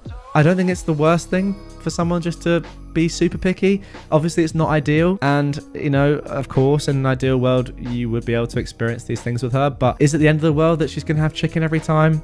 Is it really that bad that you have to spend a little bit more money on stuff that you could get from the shop to enjoy her company and being together? I don't think so. What I would say though is that there are some compromises that you could make here. For example, you could say to her, look, I don't particularly enjoy paying for things that we could get from a freezer and eat at home when we're out at nice restaurants at exorbitant prices for what the actual contents of the dish is. Would you mind paying for it? I think that's a reasonable request. If she says no, then yeah, it's a problem. If not, you go from there. Or you could say, really, why are we going to these restaurants if you're not going to eat the food? And then you can actually get to the bottom of why she wants to go, and probably there's a reasonable answer there. I don't know. I feel like there's a bit of information missing, and there is an agreement that you could both come to. And look, I get it. It is a little bit embarrassing for you, but this is the person that you are dating. And at the very least, she is eating every time you go out. Like, imagine if she was the opposite and saying, no, I don't want to go to these places with you because I don't want to eat the food, right? At least you're going and experiencing this together, and you're not having to go and find another friend or parent or whatever to go to these restaurants with. I see some comments on Reddit saying you can do this with other people. Nah, I think it's a nice thing to do with your partner, even if they're not eating the food. And she's not stopping you from doing that and enjoying these new cuisines. In fact, she's encouraging it. I don't know. I think there's more to this, more information required, something you can definitely work on. Am I the jerk for leaving when my brother-in-law wouldn't let me in the hot tub? My brother-in-law just bought a new house. He lives about 4 hours from us. Last weekend, my husband and I went to visit him for a few days and see the house for the first time. Long story short, I got my period while I was sleeping, and the guest room sheets had a small bloodstain, about the size of a quarter. My husband helped me to strip the bed, and I went down to the laundry room to pre-tree and then wash the sheets. When they were done, the bloodstain was 100% gone, but when we told my brother-in-law, he looked completely disgusted. He inspected the sheets super closely for a very long time. And finally, I was like, Jesus, if you're looking that closely and can't find the stain, can't you trust me that I got it out? He seemed really put out by the whole thing. That night, we had plans to hang out in my brother-in-law's hot tub in the backyard. But after dinner, he told me that I wasn't allowed in the hot tub because of my period. I was shocked, and I explained that the nighttime leak was because I hadn't been expecting my period and I'd been fast asleep all night, but that it was perfectly safe and sanitary for me to put in a tampon and sit in the hot tub for an hour. But he wouldn't budge. My husband had my back and told him that he was being ridiculous, and it ended up turning into a big argument. Eventually, my husband and I decided to pack our stuff and stay at a nearby hotel, and then we drove home the next morning. Now my brother-in-law is fuming at us for leaving and for not respecting his home. He also Venmo requested my husband $100 for new sheets, which he's refusing to pay. But trust that if the stain hadn't come out, we would have been happy to replace them. He told his whole side of the family, who have decided to fully stay out of it. Now, I wish they had our backs, but at least they're not piling onto us. So, are my husband and I jerks for leaving and not paying for the sheets? I mean, obviously not. What a way to end the episode, with someone that is so dumb that I want to use stronger words to describe him. How thick can you possibly be? Right, how about this, right? Think about this. The Olympics, an amazing sporting event. An event that, personally, I absolutely love. Now, go with me on this analogy. Trust me, do. Because we'll get there eventually. Now, in the Olympics, they have some things called water sports. Ooh. For example, swimming, diving, synchronized swimming, plus others. Water polo, for example. Now, if a woman, an athlete, who is going to be competing in the Olympics in one of these water sports, gets their period during the Olympics, which, by the way, lasts for 2 weeks. Oh, that's a real shame, because they're not going to be allowed to compete in the Olympics anymore, because there'll be blood everywhere, and it'll be disgusting. Oh, wait, that's not what happens. I'm sorry, this guy is so dumb. I think like he needs a biology lesson or some sort of lesson on tampons or just periods in general. If women weren't allowed to go in water when they're on their period, then that would just be absolutely ridiculous. And frankly, the Olympics would have to be cancelled. I mean, imagine all female athletes on their period at once. What are you meant to do? Swimming's cancelled. Synchronized swimming is done. Yeah, I don't care if you've got a ticket. There's no more athletics. It's a shame, isn't it? It really is a shame. But I mean, what? Cancel the steeplechase. If you know, you know. That is. I don't know if that'd be interesting. Yeah. All in all, a very, very stupid man, just epitomized by the fact that he wanted you to pay for sheets when there was not even a bloodstain. Ugh. Anyone reasonable would just say, yeah, it happens. No worries, guys. And by the way, thanks for sorting it. I actually really appreciate that. But no, not your brother.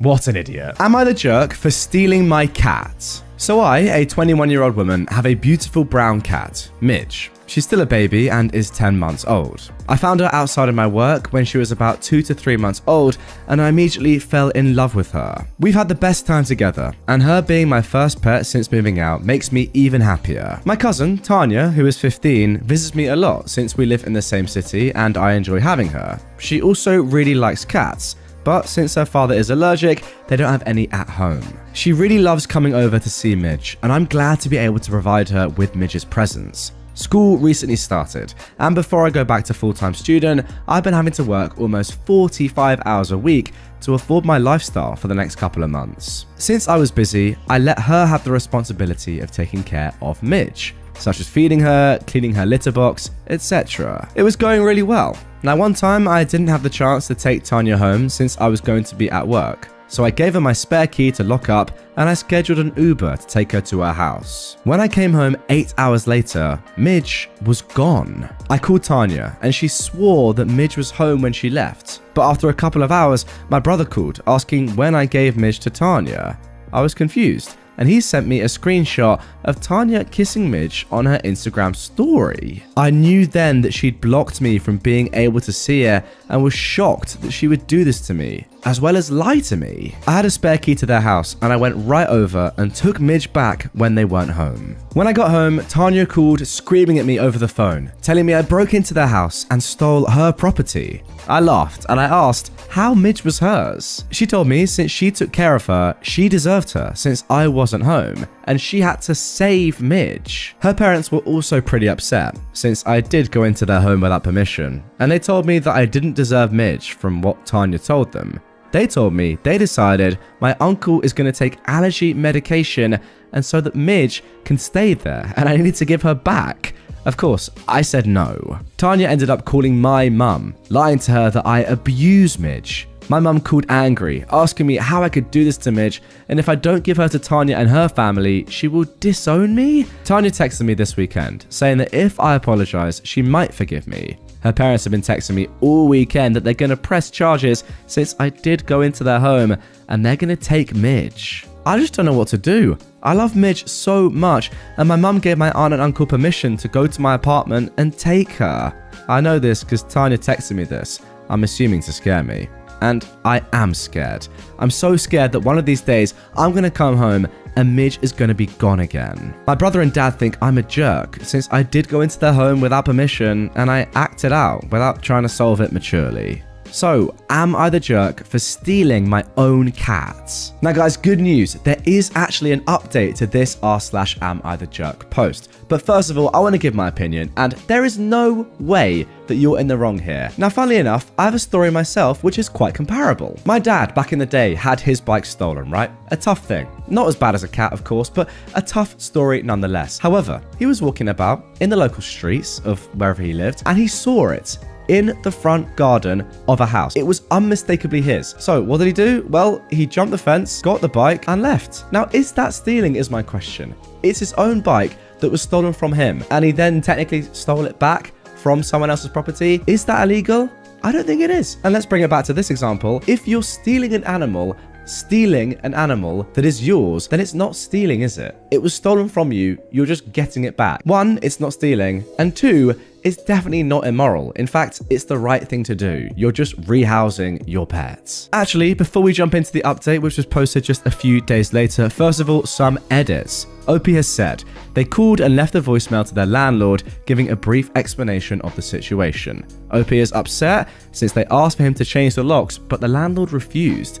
Legally, he was able to, since as a college student, OP's mum's name is on the lease and he needed her permission. Of course, he called and she refused. I've got to say, OP's parents' role in this is very interesting. The fact that they're believing OP's cousin rather than their daughter is a little bit weird, but hey, nonetheless, OP has said that she is scared that Tanya is going to come tomorrow and take the cat back, but OP does have a friend who can take Midge for the day before work. Okay, interesting stuff. Next edit is that OP has said that they've set up an appointment for Midge to get microchipped this Saturday on their day off. Well, that seems like a great idea to me. They've also ordered a small security camera that covers the whole living room and front door. They're still requesting their landlord to change the locks, but he still has his foot down. And OP cannot move out since where she lives, it is pretty hard to get a place, and basically everything requires credits, which OP does not have. Now how about this? This is an interesting turn of events. OP says, the only negative side is that Tanya has been posting pictures of Midge on Instagram claiming that I stole her, and have received lots of messages from her friends and classmates from school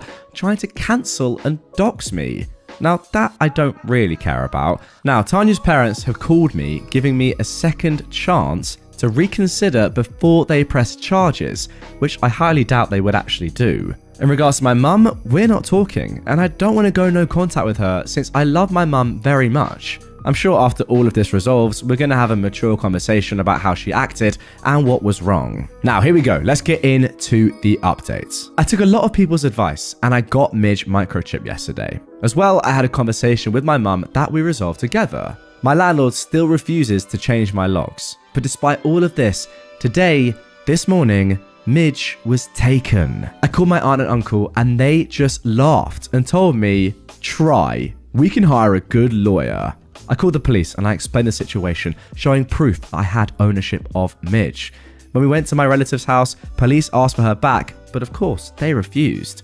What made me even angrier was that my cousin was inside the house, door open, holding Midge with a poop-eating grin. That is awful. Even though I had all this evidence, my relatives slammed the door demanding a warrant. The police suggested I press charges and take it to small claims court, which I am doing, but they couldn't do anything right there. Going home without Midge was so upsetting. I had to pull over because I started crying. I contacted an attorney and my cousin keeps posting photos of Midge on her Instagram. I took the situation to the family group chat in anger, and good news at least, everyone hates them now. My grandmother wrote my uncle and his family off the will. And of course, they're calling me, threatening me with Midge, and they make sure that I go to jail for all of this. Now, I'm fairly confident in myself, but I'd be lying if I said I wasn't concerned about Midge. I just want my baby back, and I've been crying all day. Screw you, Tanya. But guys, the story doesn't end there. 5 weeks later, we got this final update. Hi everyone. I'll be honest, I forgot about this post for a bit after everything. I just want to also say thank you to those specific people, you know who you are, who reached out to me across Reddit to help with finances, as attorneys are expensive and I'm only a student. How amazing is that, by the way? That is the power of the internet. But yes, I just want to say Midge is home. Small claims court came around and my attorney was very confident and helped me out so much. She was very helpful and knew from the start that we would win. I provided the judge everything. Yes, everything you guys commented as proof that I own her. Photos of her as a baby, proof I've paid for all the vet bills since she was a baby, and proof that I had Midge chipped. My landlord also helped. Although a lot of people were upset with him and telling me to move out, he was remorseful that his decision had consequences. I've forgiven him, as his apology came with security footage of my aunt and uncle going into my apartment and taking Midge. Well, that could have been the most important piece of evidence of them all. We've been no contact since the case, and they've been silent, most likely embarrassed. To end this on a good note, I wish I could have taken a picture of Tanya's face when she handed Midge back to me. And there we go. I'm absolutely delighted for you, OP, that story has a happy ending. Now look, I've never really owned a pet that, let's just say, now I don't want to sound harsh. I don't want to sound harsh on my previous pets and Marty, my current snake. But look, there's a difference, isn't there, between having a snake as a pet and having a dog or a cat as a pet. A snake just, I'll be honest, kind of just chills out the whole day. Now look, I'm not going to say that me and Marty don't have a great brotherly bond, because trust me, we do, but it's not the same. It's not the same as having a dog or a cat. So I can only imagine what this period of your life was like, OP. To have your own cousin, your 15-year-old cousin, steal your cat. Yeah. Guys, you know, cat owners, dog owners, maybe you have a closer bond than I do with my pet, and I'm being harsh. I don't know, maybe I am. Marty's been in the videos before, and I don't want to put bad words on his snake skin. I really don't. But you know, you must kind of get where I'm coming from, guys. So look, if you own a dog or a cat, comment down below. How would you feel in this situation? I'm interested to hear your thoughts. And yeah, maybe I'd feel the same. I don't know. Thankfully, I've never been in this spot. Let's move on. Am I the jerk for blowing up on my husband over chicken Alfredo? I, a 38-year-old woman, am married to my husband, who is 42. We've been together since our early 20s and have 3 small children, who are all under 10. He is a mechanic and works anywhere from 60 to 80 hours a week, while I work as a hostess 3 days a week at a restaurant while the kids are at school. I do the majority of the housework and childcare, and I don't mind, as I understand that he has a hard job and works a lot. He gets the kids on the bus every morning as he leaves for work about 10 minutes afterwards. All I ask of him, apart from that, is to do his own laundry, as his clothes are covered in oil and grime and need to go in by themselves, and pick up after himself, because the kids destroy the house enough. A couple of times a week, he'll help with dinner and clean up at the end of the day as well. Now guys, I need to mention at this stage that this story starts off quite light, and you're thinking, okay, nothing sounds too serious. But there are a couple of updates to come down the line, and trust me, you are going to want to stick around to hear what happens at the end. It is mental.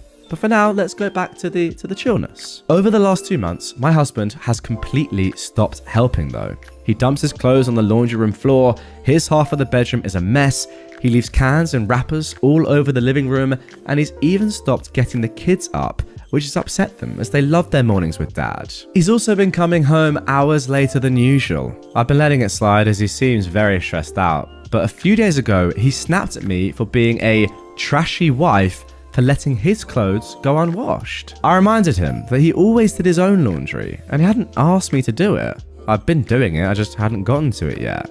He just grumbled and went to go and watch TV. Now, last night I made chicken Alfredo. We have it about once a week because the kids love it and no one's ever complained. Well, he beed and moaned through the whole dinner, saying that since I'm not taking care of the house, I should at least put a good meal on the table, that I've just been letting the whole family go to trash, and that I should be ashamed of myself for treating him and his children like that. He called me a bad wife and mother in front of our children. I told the children to go to their rooms and I snapped. I screamed at him about how much I do for the household, that if it wasn't for me, the place would be trashed, and he's got no right to treat me like this over chicken Alfredo. We went back and forth for a while before he left, and I have no idea where he went. He's not answering my calls or texts. I feel bad now, as I shouldn't have reacted like that, especially because I know he's just stressed from work, but it all just kind of built up and came out at once. I just want to know if I was wrong for freaking out on him like that. Now, there is an update to come, as I said, but before we get into that, guys, first of all, I want to pick out a couple of relevant comments, which OP has replied to. First of all, the top comments. I sincerely hope I'm mistaken, but your husband may be having an affair and setting you up to be the bad wife and mother to justify his behavior. OP replied, the thought of an affair hadn't really crossed my mind. I know that his job lost an employee, so the workload has gotten bigger, so I really hope it's just that. Another Redditor says, in the past 2 months, have you attempted to find out why your partner has changed so drastically? OP replies, I've asked him, but he tends to brush me off and says that he doesn't want to think about work. I do know they recently lost that employee and the workload has gotten bigger for everyone, but he's had co-workers quit in the past and never behaved like this. Someone else asks, have you looked at his paychecks recently? I guess hinting that something else could be going on. OP says, he gets direct deposit to his account that I have no access to and then transfers the amount for bills into our joint accounts. I'm not sure what he does with his pay stubs as I've never seen them. And finally, one commenter says that something is awry and it's not you, OP. Couples counseling is needed now, but keep a watch on your money and protect the kids. It sounds like your husband is checking out. So guys, update is incoming imminently, but before we get into that, whatever platform you are on, if you have the ability to comment, I want you to get down into the comment section and type out what you think is going on here. Exactly what do you think the husband is doing? Now, I'll give you some options because it doesn't have to be that he's having an affair. There are a few things I think that could also have happened. Now, I've not read on, so I actually don't know myself at this stage. But what I'm thinking is that he could easily have also lost his job and is trying to cover that up. Now, just because he's leaving the house doesn't mean he's going to work. He could just be doing something else, or who knows, sitting in his car, just groveling and just doesn't want to admit to you and the family that he's lost his job and the financial implications that could have on your family. That's just my thinking right now. And he's trying to cover it up in some form, but he's obviously just in a terrible mood because of that, and that may be what's going on. Guys, what do you think? Get in the comments. I want to know your thoughts, but don't cheat, yeah? Don't just comment after you've already seen this update that I'm about to give you. That would be bad practice, and I wouldn't like that. So be honest, for me. Nonetheless, here is the update. I'm excited to see what happens. I called my husband for the 100th time because he still hadn't come home, and the kids wanted to know where he was, and a woman answered. I didn't recognize her voice, and he doesn't have a sister. I asked her to put me on the phone with my husband, and she asked who I was. I said I was his wife, and she laughed into the phone and told me he was busy. We went back and forth, with her laughing at me the whole time before telling me she'll send him home soon and hanging up. Oh my gosh. It's now the next morning and he's still not home. I really didn't think he was cheating. I'd really hoped this was just a rough patch, but it looks like most of you were right. I'm heartbroken and a little in shock and not really sure what to do right now. My brother said I should come stay with him, and I might. Or maybe just bring the kids so they don't have to see us fight. I might update again, or I might not, but I'm sure you all know where this is heading anyway. You know guys, I kind of wanted this not to be the case, but I did have a little bit of an inclination. If you said an affair was going on, congratulations, you were right. But there is one more update. Update 2. He came home a few hours after I last updated. I immediately confronted him about the woman answering. He denied cheating, saying it was one of his friends messing with me because he stayed at a friend's house and they must have answered his phone. I told him I don't believe him and to pack some things and leave because I want a divorce. He blew up at this, telling me it was his home, even though my parents bought us the house when we got married, and that he was not going to leave. We argued for a while until I called my brother. My brother lives about 20 minutes away, so he got to the house very quickly, and once he got there, my husband calmed down and packed a bag. Once he was gone, my brother helped me contact a divorce lawyer. My brother and his wife check in with us every day. We're all safe, and I've had very minimal contact with my now ex-husband. I probably won't update again. And there we go, a sad, unfortunate ending to this one. What I can't really wrap my head around is, once you've been caught blatantly cheating, which is the only thing that can be going on here, why at that point do you still make excuses and say, no, I wasn't, man, I was doing something else? What? You can't kick me out, I didn't do anything wrong, this is my house as well. Like, come on, at least have the decency to, when you've been caught, hold your hands up and say, yeah, I've been a jerk, I've ruined our lives. Great. But no, even in that critical moment, you're like, yeah, what? You're lying. How can you say this? Get all angry. The sort of person that would cheat and have an affair on your wife is the sort of person that wouldn't admit to it once caught. I will say that. So maybe it makes sense. I don't know. Am I the jerk for going off on my wife for commenting about our 3-week-old daughter's looks? My daughter, our second child, is 3 weeks old. Pre-pregnancy, my wife was diagnosed with general anxiety disorder and depression, and in the days since birthing our baby girl, is most definitely experiencing postpartum depression. Our first child, our son, looks very much so like her. In fact, you look at baby photos of my wife, they look almost exactly like our son's baby photos. And my wife is a looker, so my son is dang cute, thank you very much. Our daughter got a bit more of my size gene pool. Her hairline kinda has a widow's peak, which I've had since I was a baby. Her lips are relatively thin, like me. Her nose is a little larger than our son's was. I have a Middle Eastern classic hook nose. Nearly every day in my daughter's 21 days on this earth, my wife has made a comment to baby girl about how she's so sad she got daddy's features. Just some of the things my wife has said to our baby girl are, "Don't worry, I'll get you a nose job as soon as you're old enough. I wish you'd gotten more of my features. My family is beautiful and all the women are timeless. Your dad's family, not so much. Your brother has the beautiful pouty lips and you got stuck with those pencil lips. Oh, it's really tough being a girl." Up until yesterday, I was taking a softer approach with comments like, "Okay, be nice," and "Okay, chillax."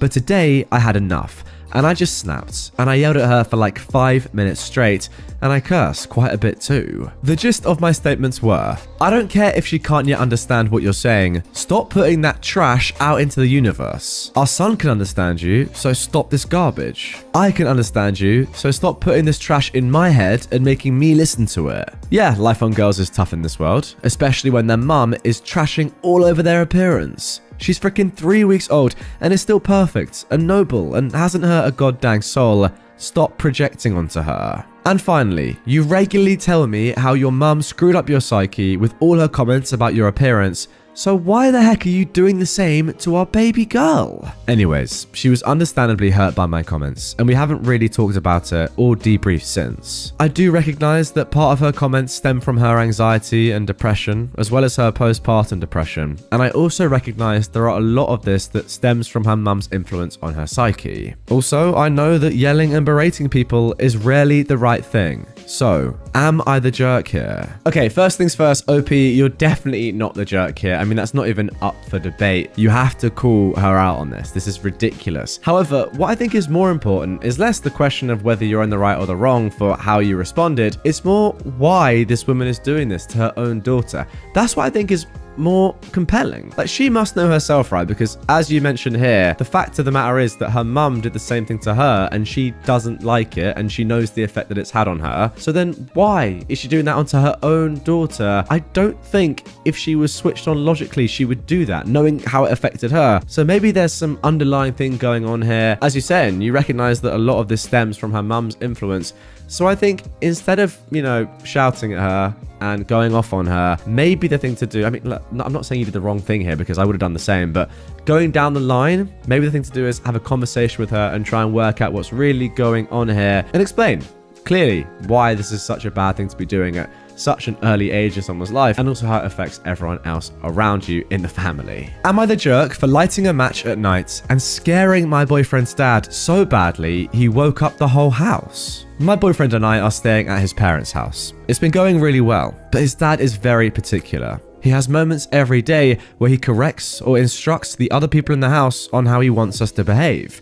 Now, I don't really have a problem with it, but he has a few rules that do make me a little uncomfortable. I don't need to get into why, but I always get diarrhea here. I've been visiting them a few times a year for almost a decade, and it just is what it is. My boyfriend and I used to stay in a room downstairs with a bathroom, and it wasn't a problem. But his brother moved back home, and now we don't have our own bathroom. I don't want to advertise the fact that I have diarrhea to everyone in the house, and I'm not allowed to use the bathroom fan at night, so I usually use poo-pourri or just a drop. When we got home the last time, my boyfriend got a text from his dad asking him to ask me to stop using strong essential oils as it was making him feel sick. I was so embarrassed, and I honestly have been kind of dreading coming here again. I was talking to my mum about this, and she suggested that I bring some paper matches because that's what she used to do. I got some paper matches, and they actually worked pretty well. Tonight, I woke up from my sleep because I had diarrhea. I lit a match when I was done, ran it underwater, and folded it up into some aluminium before throwing it in the garbage. I fell back asleep and was woken up a while later by a big commotion. My boyfriend's dad smelled burning and thought the house was on fire, so he woke everyone up in a panic and searched the house to see what was burning. I didn't immediately equate a match with a house fire, and I didn't smell anything when I woke up, so I didn't bring up that I'd lit a match. It wasn't even clicking for me that the match was what he smelled until my boyfriend asked me if I smelled anything when I got up earlier to use the bathroom. Long story short, I just got chewed out by his dad for lighting matches at night or lighting matches in general as a guest in their home.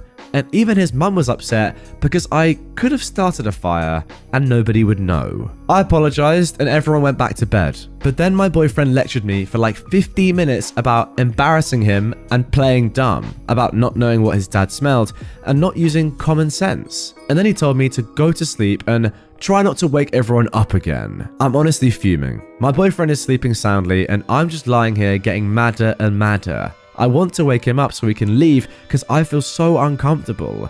I really don't want to face everyone in the morning. I don't feel like I did anything wrong, but I don't know if I'm thinking rationally because I'm tired and I can't fall back asleep. So what do you think? Am I the jerk? Now guys, I'll tell you what's scary. Lighting a match just sends shivers down my spine. What an absolute load of rubbish. One of the most ridiculous stories I've ever read. This family just sounds a little bit weird and controlling, and it kind of sounds like you've walked into a cult here. I'm not even joking. I'm getting cult vibes. Like they're locking you into things that you can and can't do. You can't have the bathroom fan on at night, even for a couple of seconds. Seriously? It's a bit ridiculous. What, you'd rather the rooms just stink? It's a horrible thing, isn't it? Because it's going to make OP feel extremely insecure and, as you said, uncomfortable in your boyfriend's home. And the fact that your boyfriend is sticking up not for you, but for his family and his dad? Absolutely ridiculous, given that he knows exactly what you're going through and the reasons why you had to light the match in the first place. You're trying your hardest. He's saying, just go to sleep. Jerk. Am I the jerk for interrupting my son's dates so he could pick up his little sister? I am a single father to 2 children. Max, a 17-year-old boy, and Lisa, an 8-year-old girl. I usually have Lisa in after-school clubs so that I'm able to pick her up after work. However, yesterday evening, I was given some work that had me working overtime. I did try my best to negotiate out of it, but my manager told me that the assignment was to be completed by that night, so I just did. It was nearing towards 6 p.m. and I just knew I wouldn't be able to make it to Lisa, so I called Max and asked him to pick her up. He responded by saying that he couldn't because he was on a date with his girlfriend for their 6th-month anniversary. I told him that I understood, but that I really needed him to get Lisa and that I'd make it up to him for interrupting. He just angrily turned off the phone, and I thought that while he was mad, he just decided to pick her up. But 30 minutes later, I receive a call from Lisa's school as to where I was, as the school was close to closing down and nobody was there. Luckily, one of Lisa's friend's mothers said they'd drop her off, and that was all good. However, I don't really like it when Lisa goes with that particular friend. Not because of the friend, but because of the mother. She has this habit of asking maths questions in the car that she knows Lisa is unable to answer, and then she criticizes her over it. It's all just very mean. I called Max and asked him where he was, and that he was in big trouble when he got home. He just told me that he was busy and to leave him the hell alone. He came home at around 9 p.m. I told him he was grounded and that he was not allowed to use the car for a good 3 weeks. At that, he got all mad and said that it wasn't his fault. I was failing as a parent and unable to afford someone to collect Lisa. I just want some insight on this situation. Was I being too harsh? And am I the jerk for interrupting his dates? Now, this is an interesting one because from my point of view, if I put myself in your son Max's position, there is nothing I can think of that is worse than my date with my girlfriend being interrupted by my dad. Fair enough, from Max's perspective, that is just not something that you want to have happen, and I completely understand that. However, from your point of view, the stuff that he is saying to you is absolutely mental. I'm sorry, it is. The fact that he's saying you failed as a parent because you're unable to afford to collect your daughter is crazy. And for that alone, I'm sorry, you're right, he has to be grounded. Simple as that. Less so the fact that he didn't pick your daughter up when you asked, more because of this complete disrespect. I'm going to be honest, he really should have gone and picked her up. That is the least he could do. But I wouldn't hold a grudge against him if he was really angry in doing so. And like you said, you thought he just turned the phone off and went and did it and was angry, and that was okay. However, that, and then on top of that, the stuff he said to you, no, you're definitely not the jerk. It's just a tough situation for him, but you can't react like that. That is absolutely disgraceful. Now, interestingly, OP has actually added some more info. Max and Lisa's mother. By the way, I know it's probably Liza, but I called her Lisa off the rip, so I'm going to stick with Lisa. Max and Lisa's mother is not present in their lives. And no, he doesn't like socializing with parents at Lisa's school. Fair enough. He works a lot of the time. Hasn't found time outside of the yearly parent meetings. Completely fair enough. And then also he says, OP this is the 3rd time that he's asked Max to pick up his sister in the span of a year and a half. So it's not a regular thing. And again, some people are asking why they don't have a nanny.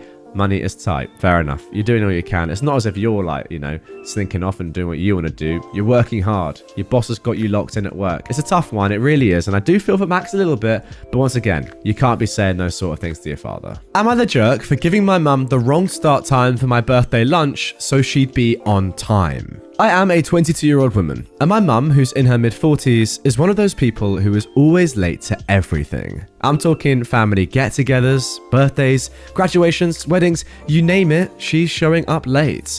At first, growing up, I just thought it was because she's bad with time, but as I've gotten older, I genuinely believe she likes making an entrance. I personally find it, 1, rude, and 2, embarrassing, as it's not like it happens once in a while, it literally happens at every single function she's invited to that has a set time. Many family members have complained about this, but nothing ever changes. It's gone to the point that whenever my grandma has family lunches or dinners, she'll tell my mum it starts an hour earlier than it actually does, so she'll be there on time. My mum doesn't know that my grandma does this. It's a joke between my grandma and me. This past weekend was my 22nd birthday. My grandma wanted to do a lunch for me at her place with our immediate family. The lunch was to start at 2 p.m, but we told my mum 1 p.m. I had plans later that evening to go out for dinner with my boyfriend, so I wanted to leave my grandma's house at around 5 at the absolute latest because I needed to go home and get all ready. Well, of course, my mum was late. We called her at about 2:30 p.m. to see where she was because, you know, it's her daughter's birthday. She'd just left her house at 2:30 p.m. and still had to pick up her boyfriend on her way to my grandma's, which is 30 to 35 minutes away. So none of us were expecting her to arrive until about 3:30. She finally arrives 2.5 hours late from the time we told her and makes her little entrance. We question her about it. She tells us she thought the lunch started at 2. We asked her where she heard this from, and she said my aunt, who was present at the lunch, told her. We questioned my aunt, and she said that she felt bad lying to my mum. Everyone is pretty annoyed, but we all move on. Fast forward an hour later at 4:30, and I have to start leaving. My mum starts getting all annoyed with me that I'm leaving so soon and that she barely got to see me for my birthday. I told her that my life doesn't revolve around her and that she should have been there sooner. She started giving me attitude and listing all these excuses as to why she's late. I couldn't be bothered to hear them and I left. Later that night, she messaged me saying that I was acting like a jerk towards her and it was rude of me to lie to her about the time the lunch started. My mum and my aunt think I'm the jerk for lying to her. My grandma doesn't think it's a big deal and that they're overreacting. I came here for some outside opinions. Now, the reason I picked this story out in the first place is because it's very pertinent to me, or at least I thought it was going to be. I am someone that massively struggles with time issues. Time management is something that I've tried to work on. I'm still just naturally very bad at it. Call it laziness, call it lack of, whatever you want. I don't care. But the truth is, I do struggle with it. However, when there is a set time for something to start, like an event, or you go into the cinema or the theater or something, and you know that it starts at this certain time, or someone's birthday officially starts at a certain time, I'm not going to go late then and make an entrance. Like, who does that? Sorry, that's just strange. Like, yeah, look, I'll hold my hands up. Sometimes I do happen to be a little bit late, but I'm not choosing to do that, nor am I coming in making a big entrance. I'm coming in sheepishly and saying, yeah, sorry, I'm late. But I'm here now. That's it. I'm not doing this. This is ridiculous. And also, the fact that she's then saying to you on your birthday, oh, why have we only seen you for just a couple of hours? I want to see you for longer. No, everyone else saw you for quite a few hours. A good birthday celebration. You came late, and that is why. You clown. Once again, for the 4th time this video so far, no, you're not the jerk. I tell you what, we're on a good little streak here. Am I the jerk for becoming that parent by causing a stink at my daughter's school? My daughter, Cleo, who is 11, is very active outside of school. She plays soccer, takes swim lessons, and will play outside a lot with neighborhood kids. She's very social. Most of her friends are from outside of school. At school, however, she struggles making friends. Cleo has ADHD and was bullied in 3rd and 4th grade for some of that. While it was brought under control by the 5th, her current grade, these kids still don't play with her and pretty much ice her out. While I don't think that they have to play with her, it also means that she doesn't socialize a lot at school. She's okay with this. Her teacher says our daughter often plays alone at recess or reads. My wife and I were not very concerned and explained she's very social and active afterwards. Cleo is a huge reader. She's currently reading her way through my wife's collection of books from her childhood. She loves them and treasures them, knowing they were her mama's, and wants to take great care of them. She came home on Tuesday, very upset and worried her mum would be upset with her. I asked why, and she said her teacher took her book away and won't give it back until tomorrow. When pressed for more information, she said she was reading at recess. Her teacher walked over, took the book, and told her to go play. My daughter begged for her book back, and the teacher refused. I quickly assured Cleo that she wasn't in any trouble and even called my wife at work to have her back me up. It was quite concerning that she was so afraid, as my wife isn't one to fly off the handle. She's always gentle with Cleo. As suspected, my wife assured her she wasn't upset and that Cleo did zero wrong. The next day, I brought Cleo to school early and walked her to class. No one but the teacher was there. I told the teacher to give me the book. She obliged and tried to defend herself. I told her to save it and she had no right. There is no rule that Cleo has to do physical activity at recess, and we expressed no concern. The teacher said that she was allowed to set boundaries for her class, but I pointed out that recess was free time. It's not like Cleo is reading during math. We went back and forth, and finally I said I'd be reaching out to the principal. The issue was resolved quickly. I don't know the particulars, except the principal told me that Cleo is allowed to read at recess, and unless she is actively harming someone or reading during a non-designated time, she wouldn't have any more books confiscated. My wife and I were pleased. Cleo even more so. My cousin is a teacher at this school, just a different grade. And she says what I did is hot gossip in the teacher's lounge and that I've been marked as one of those parents. She says the teacher isn't paid enough and I should have just accepted the rule. When I pointed out we only have 2 more months left at this school, Cleo is our only and starts junior high in August, that's not a concern. My wife and I feel justified, but we're wondering if I'm a jerk. See, I think this is actually incredibly harsh that you've been labeled as one of those parents in the staff room, because we all know what one of those parents means, right? It's someone that's just pretty much a Karen, right? Someone that just complains about every little thing, thinks their child is above other children, is just an absolute angel, whatever. And they always say like, no, you need to be doing this with my child, do this with my child, give special treatment, etc., etc. We all know what that means. Now, this is the complete opposite of that. You're complaining because your child has not been allowed to read a book in their free time, something that is educational anyway. That is extremely strange, first of all. And second of all, yes, absolutely you should be allowed to complain about this. And the fact of the matter is that the issue was resolved and the principal got involved and took your side, right? They don't have to do that just because you're a parent. They could have easily said, listen, I'm sorry that you feel that way, but this is how we run the school, if you were saying something ridiculous. But the fact of the matter is, they know that what you're saying is right, and therefore it's been changed. I don't know how you've now become one of those parents. That's ridiculous. And just to make it completely clear, no, of course, you are not the jerk. I also have no idea how a teacher's pay has anything to do with her overstepping boundaries. I don't care how much money you get or how little money you get. Don't tell someone on recess to not read a book. Strange behavior. All right, let's see if we can make it through this entire episode without actually coming across a jerk. Maybe for the first time ever.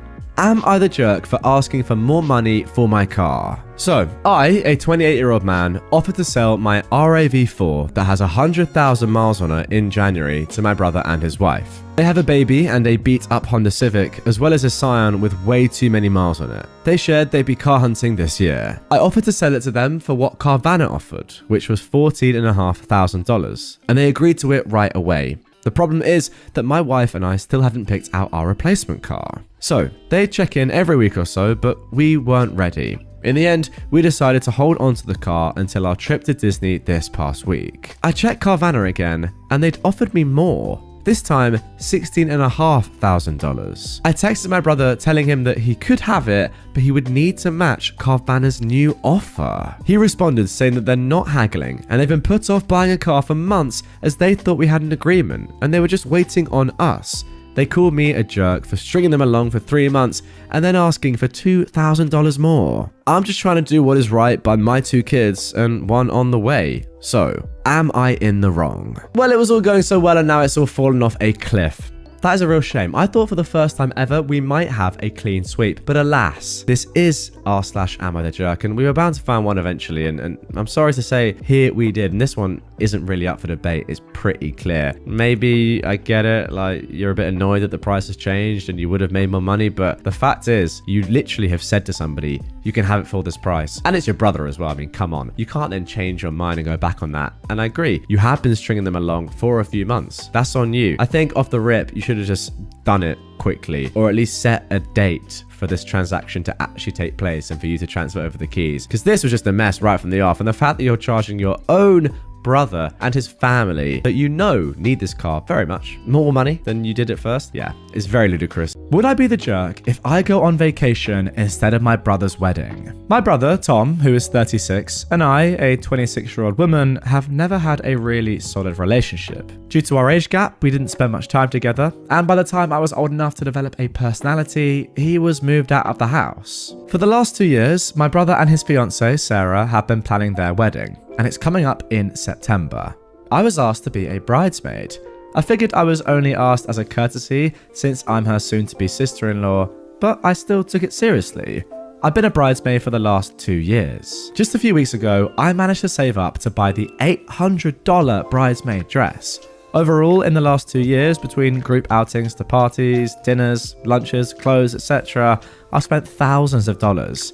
Eventually, all the girls in the wedding and I became extremely close, and I started to get hyped for the wedding. Sarah recently got close with her brother's wife, Becky.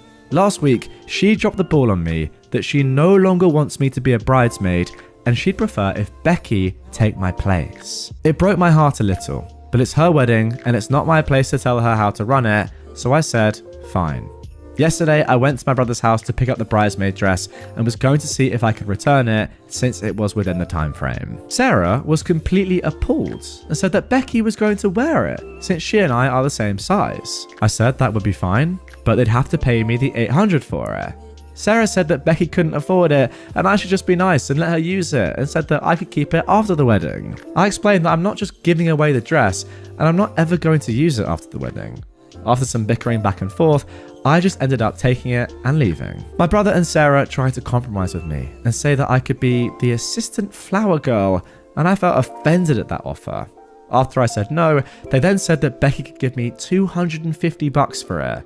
Again, no. And I returned the dress and got a full refund. I told them I understand that it's their wedding, but they're being extremely disrespectful to me and I don't need to deal with it, and I'm not going to the wedding. Today, my co-worker says that she has an extra round-trip plane ticket to go to Miami that she'll sell to me for half price.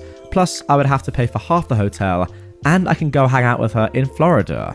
The only downside is that I'll be in Florida for the week of my brother's wedding. So, will I be the jerk if I just go party in Miami instead of going to my brother's wedding? Okay, immediate reaction here is no, you absolutely wouldn't be the jerk in this situation if you didn't go to the wedding. You've been absolutely used and abused, for want of a better term. First of all, spent thousands on your dress and all of the bridesmaid stuff and probably like some hen do and that sort of rubbish. And then you've put loads of time into it. And for all that just to be shot back in your face. First of all, saying, yeah, you're no longer the bridesmaid. Very soon, close to the wedding that is. And then saying you can be the assistant flower girl if you want, which by the way, as far as I know, it's just not a thing. That is just the ultimate disrespect. So I see no problem with you just going, you know what? Nah, can't be bothered. I'm just not going to come at all. Have a good one, lads.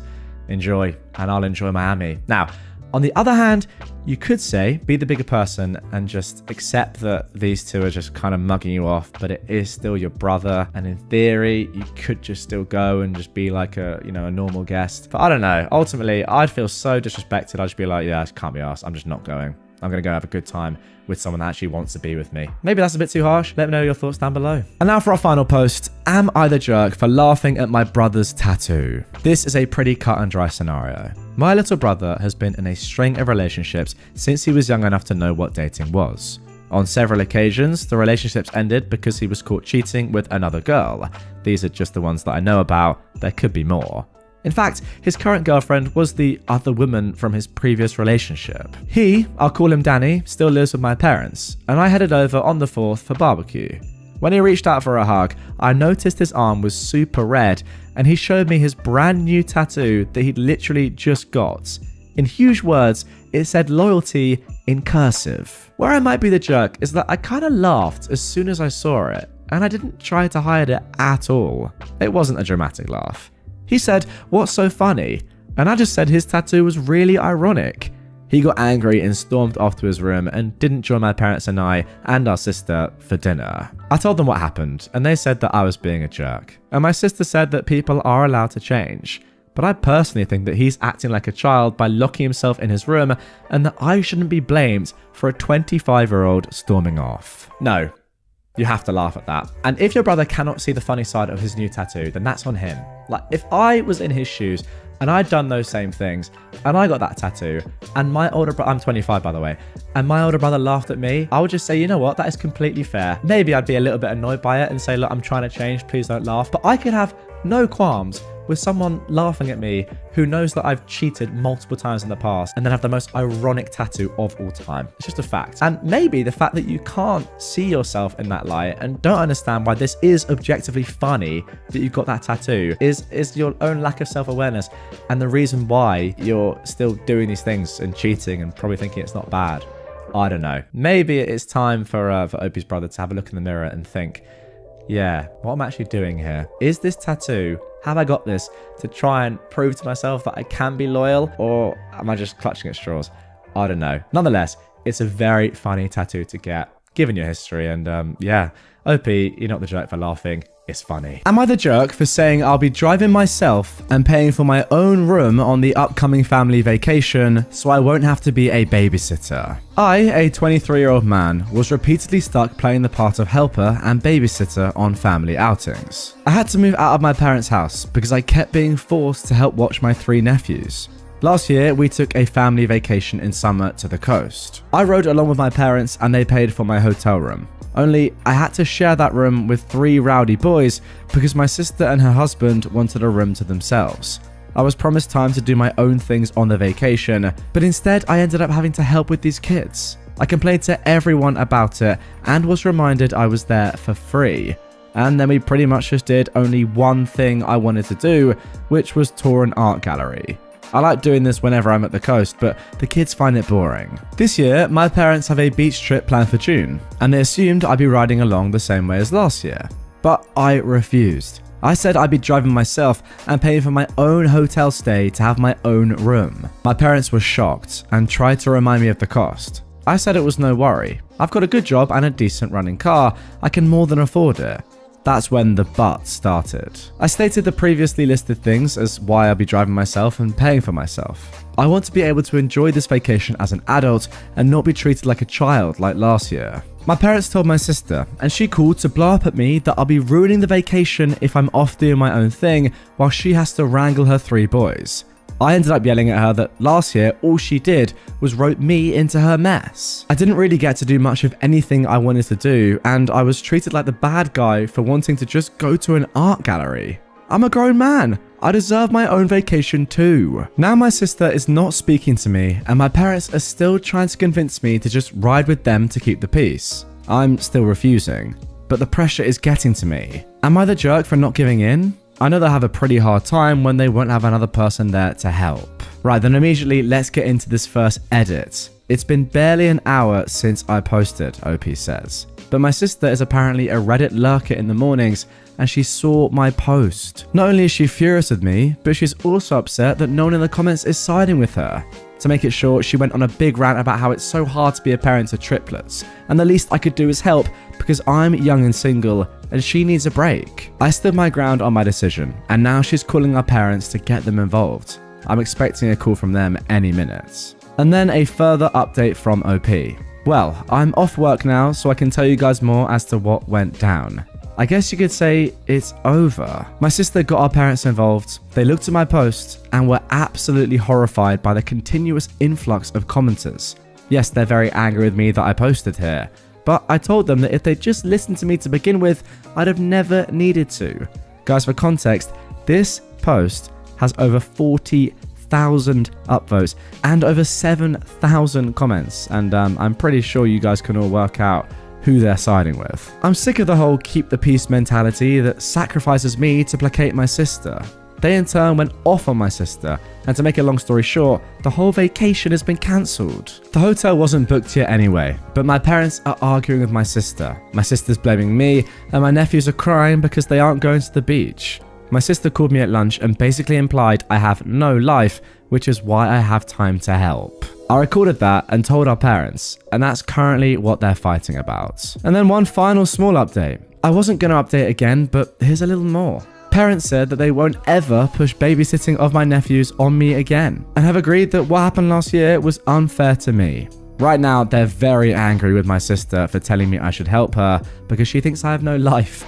My sister, though, is playing the victim. And my brother-in-law is basically saying nope to the whole mess and spending most of his time at work. Well, I don't blame him. Thank you to everyone who's commented. You made my day. Now guys, that is the end of r/AmITheJerk for this story, but it's just the beginning of this whole escapade. Let me tell you, this now gets a little bit crazy. We're moving on now to r/entitledpeople where this story continues, but goodness me, you're going to want to stick around. Here we go with the second post. So then, now moving on to the second post from OP. My parents apologized, my sister did not, at least at first. A week ago, I made this throwaway account to ask AmITheJerk a question, in which I was found to be anything but the jerk. I have too much to say to post in there as an update, so a friend recommended I come here to r/entitledpeople. Now, my posting on AmITheJerk essentially opened a Pandora's box in the family.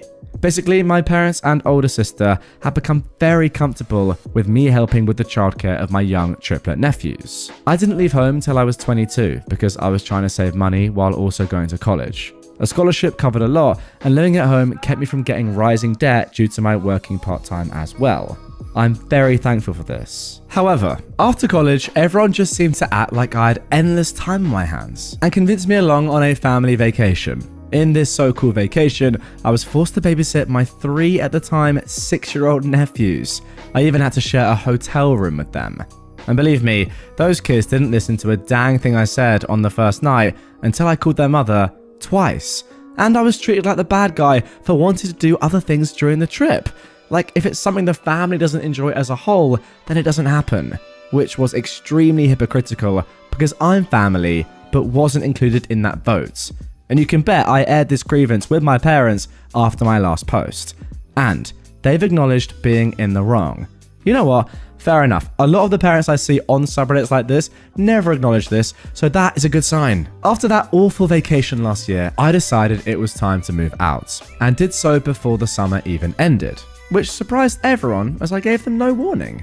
I'd landed a great job pretty much right after college thanks to an internship, and used moving as an excuse to drop my commute from 45 minutes to just 15. My sister hated this the most because it meant no more free babysitting on weekends, but she still tried to make me do it, and I caved, sometimes, usually by being bribed with pizza. And this sort of became a new norm. But then last month, my parents announced plans for another family vacation to the same place along the coast, and they basically wanted it to go the same way. I immediately saw it for what it was, a trap. I knew that if I rode with my parents and let them buy the hotel rooms, I'd be screwed over the same way as last time. So I just casually stated I'd drive myself and pay for myself, and that is when this all started. OP then outlines exactly what happened and how they came about posting the AmITheJerk post, and how his sister, lurking on Reddit, spoiled the post in less than an hour.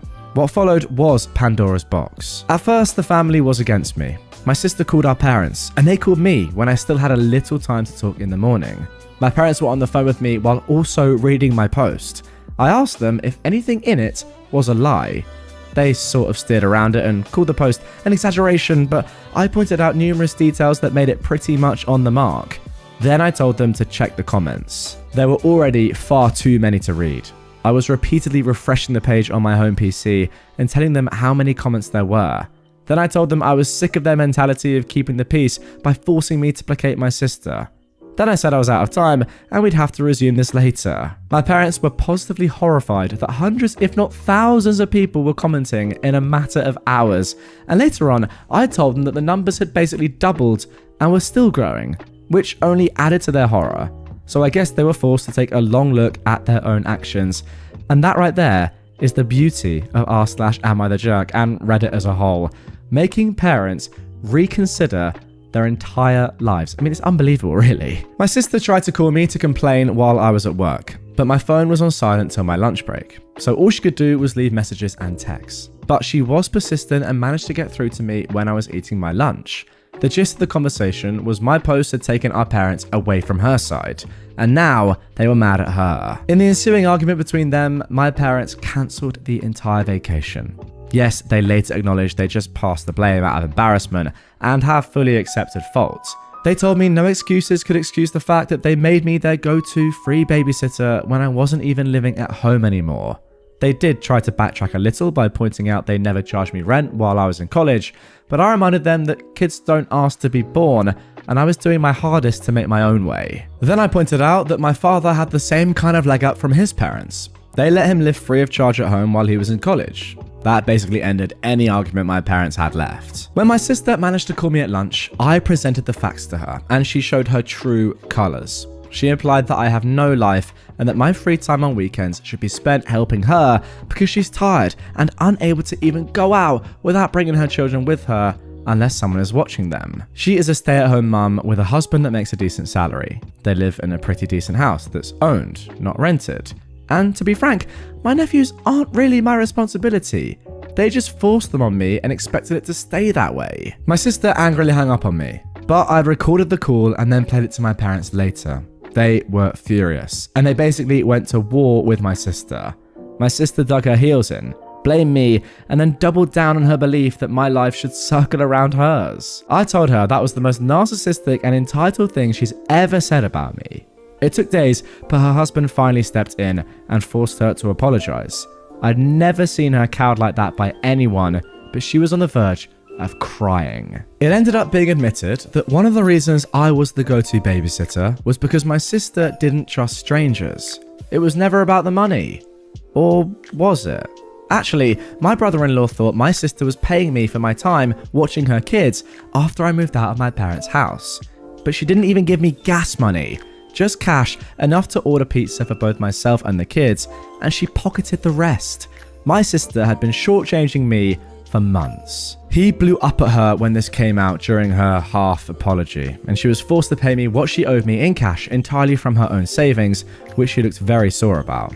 Then my brother-in-law apologized to me for his own inaction in letting my sister walk all over me and promised they'd get a normal babysitter from now on. Yes, it will cause a bit of a drop in the bucket for them, but my sister will be getting date nights back. Then came the family meeting the other day's evening. We all gathered up at my parents' house and everything was laid bare. Apologies all round and whatnot. Then my parents reinstated the family vacation. And yes, I still plan to drive myself and pay for my own hotel stay. I'll even stay in a completely different hotel if my sister tries to revert me to childcare.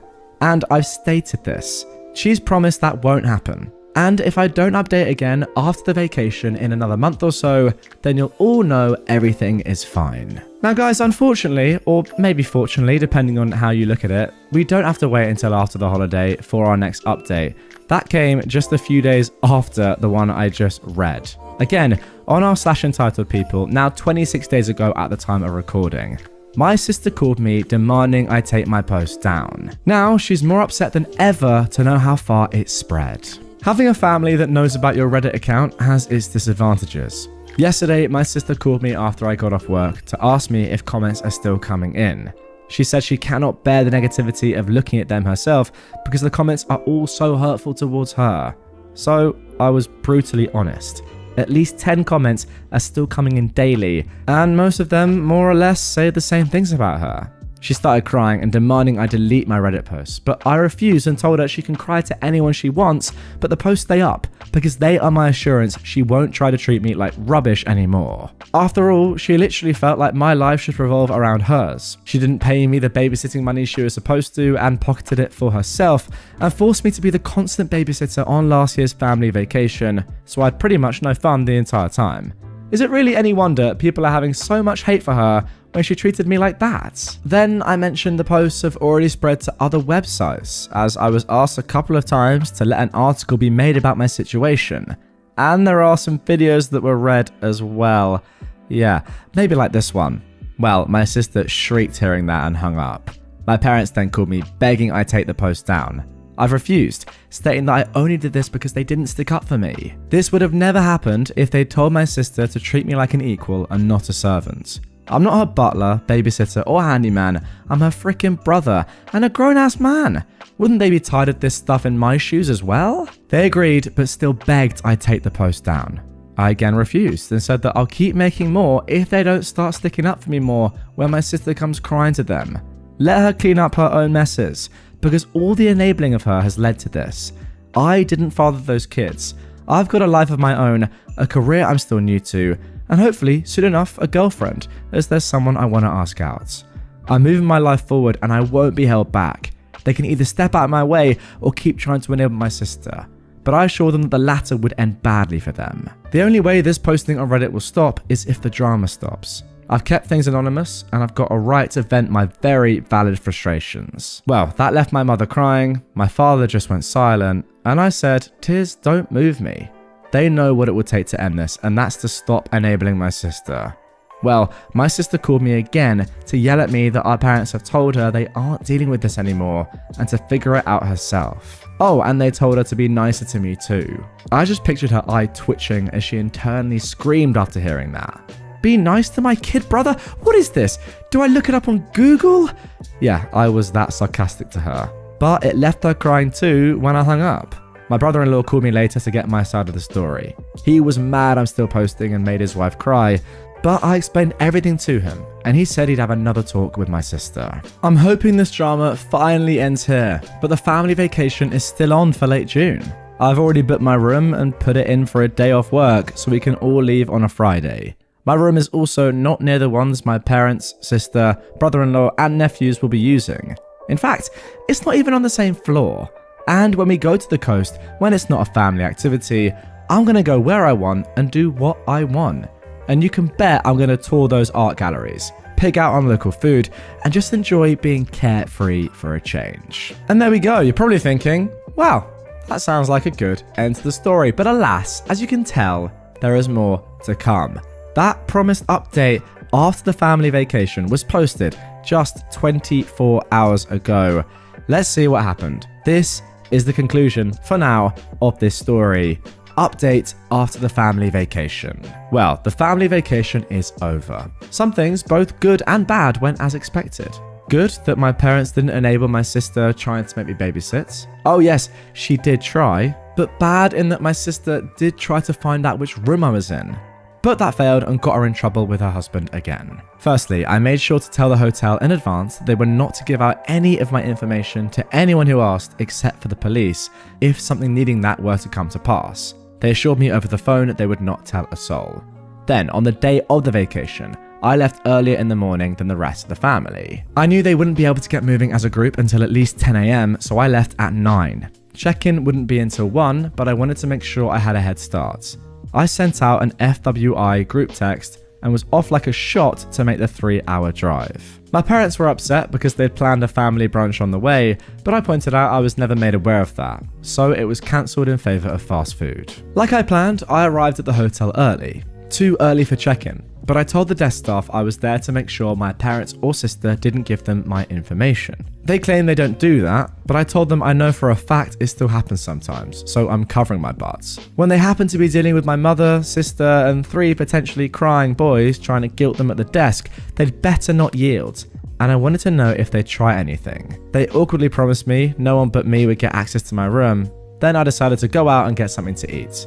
I came back more than an hour later, and there was my parents' car and my brother-in-law's big SUV. I went to the desk to check in after making sure the lobby was clear, and it was. Then I asked the clerk if my family had asked about me, and where I was staying in the hotel. Yeah, they did, but the clerk refused to tell them. My sister had apparently tried to push it, but her husband shut her up. I checked in, went to my room, and then called my folks. I didn't mention I knew what they tried with the clerk, and they conveniently didn't mention it either. Then we all met up as a family to go out and tour around. My sister at one point asked me to watch her kids for a moment, to which I replied, hell no, because I knew exactly what she was doing. She'd pretend to be gone for a moment and then be gone for an hour.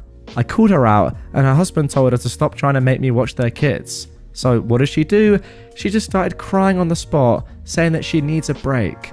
Her husband scolded her. He's a tired man, but he wasn't complaining. My mother gave me a nasty look, so I went right to her and said that if she tries to even think that I should be watching those kids, I would walk away from this vacation right now.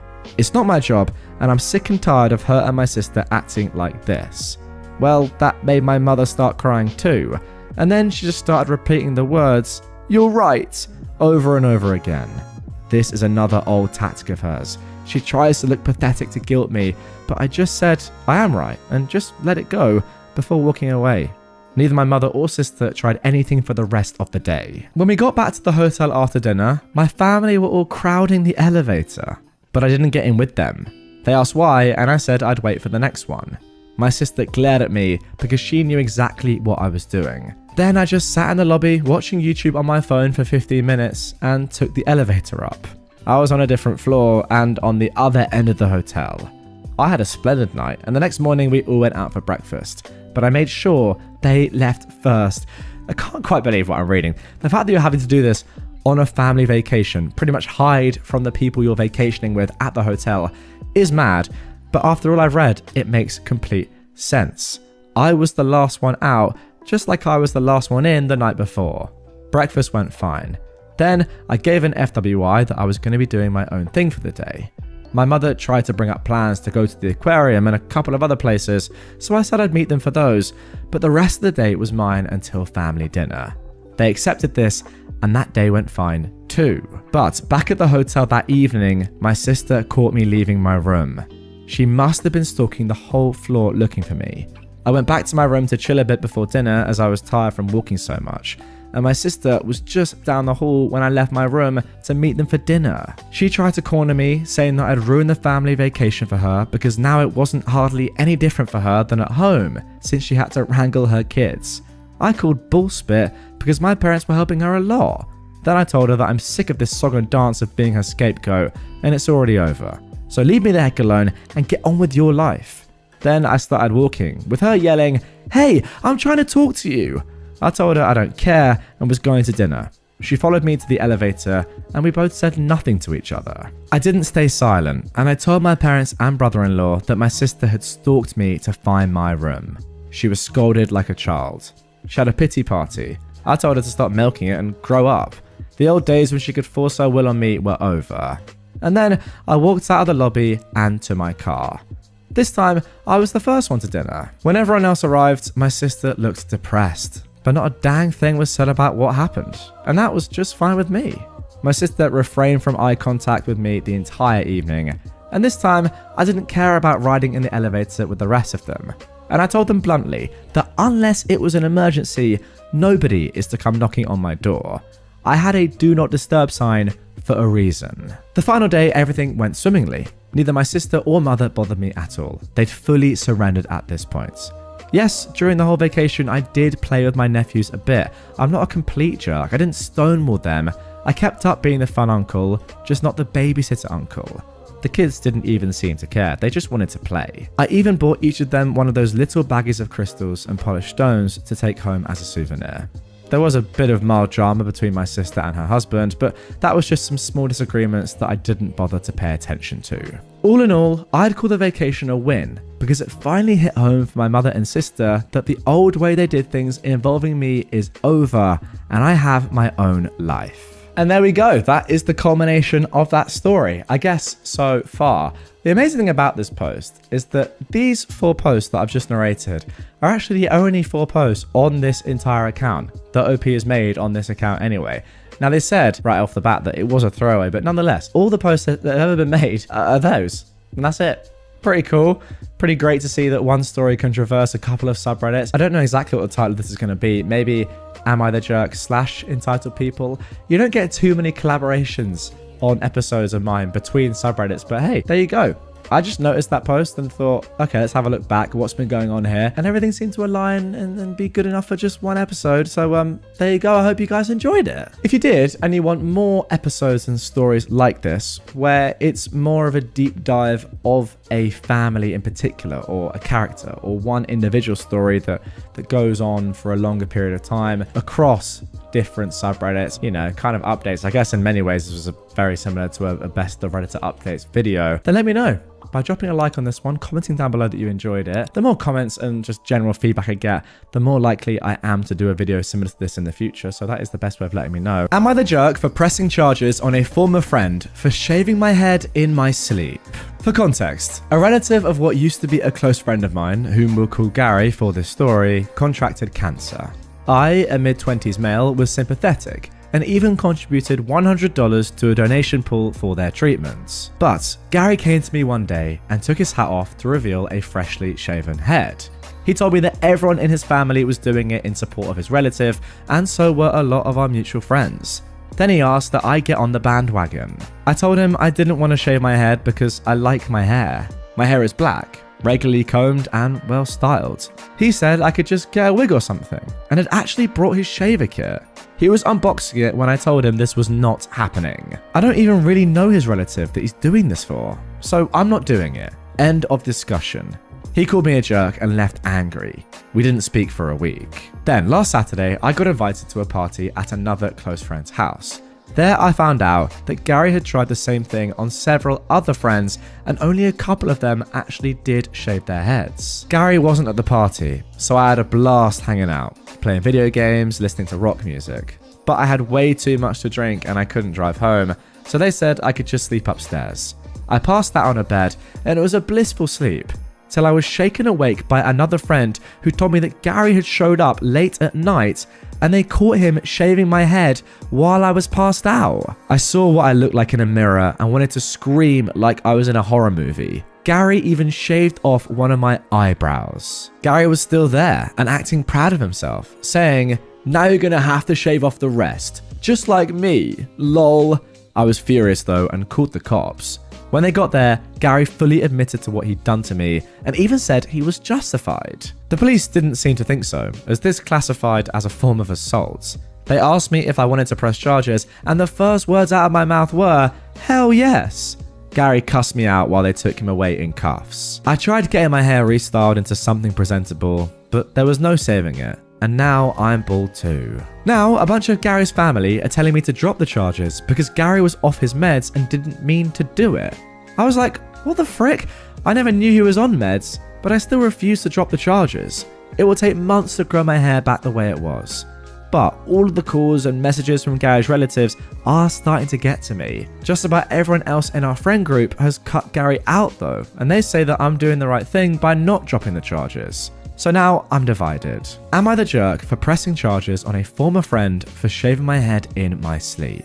Okay, now before we get into that update that I promised you, which was posted just a few days ago, firstly, my initial thoughts on this post, which was posted over a year and a half ago now. I just don't think in any way, in my opinion this is, that you can be seen as the jerk here. You could argue it's a little bit extreme that you're going to that length to press charges on someone that's just shaved a bit of your hair and your eyebrow, but that is legally assault. And if that is the case, then therefore you are well within reason to press charges. And ultimately, if you've said to somebody, "No, I'm not doing that," and then they've done that to you while you're asleep, that is just disgraceful, disgusting behavior, and they do deserve to be punished. So if something like that is punishable and you are up for it and you want to do it, yeah, I see nothing wrong with saying, you know what, no, I'm pressing charges. In terms of the meds, there's absolutely no reason as to why that can possibly be your fault. That's on Gary, or I guess the people helping Gary, his family, but yeah, mostly on Gary. And in terms of people that might think, okay, but he was doing this for a good means, sure, but it has to be up to the individual to decide whether they want to get involved in that.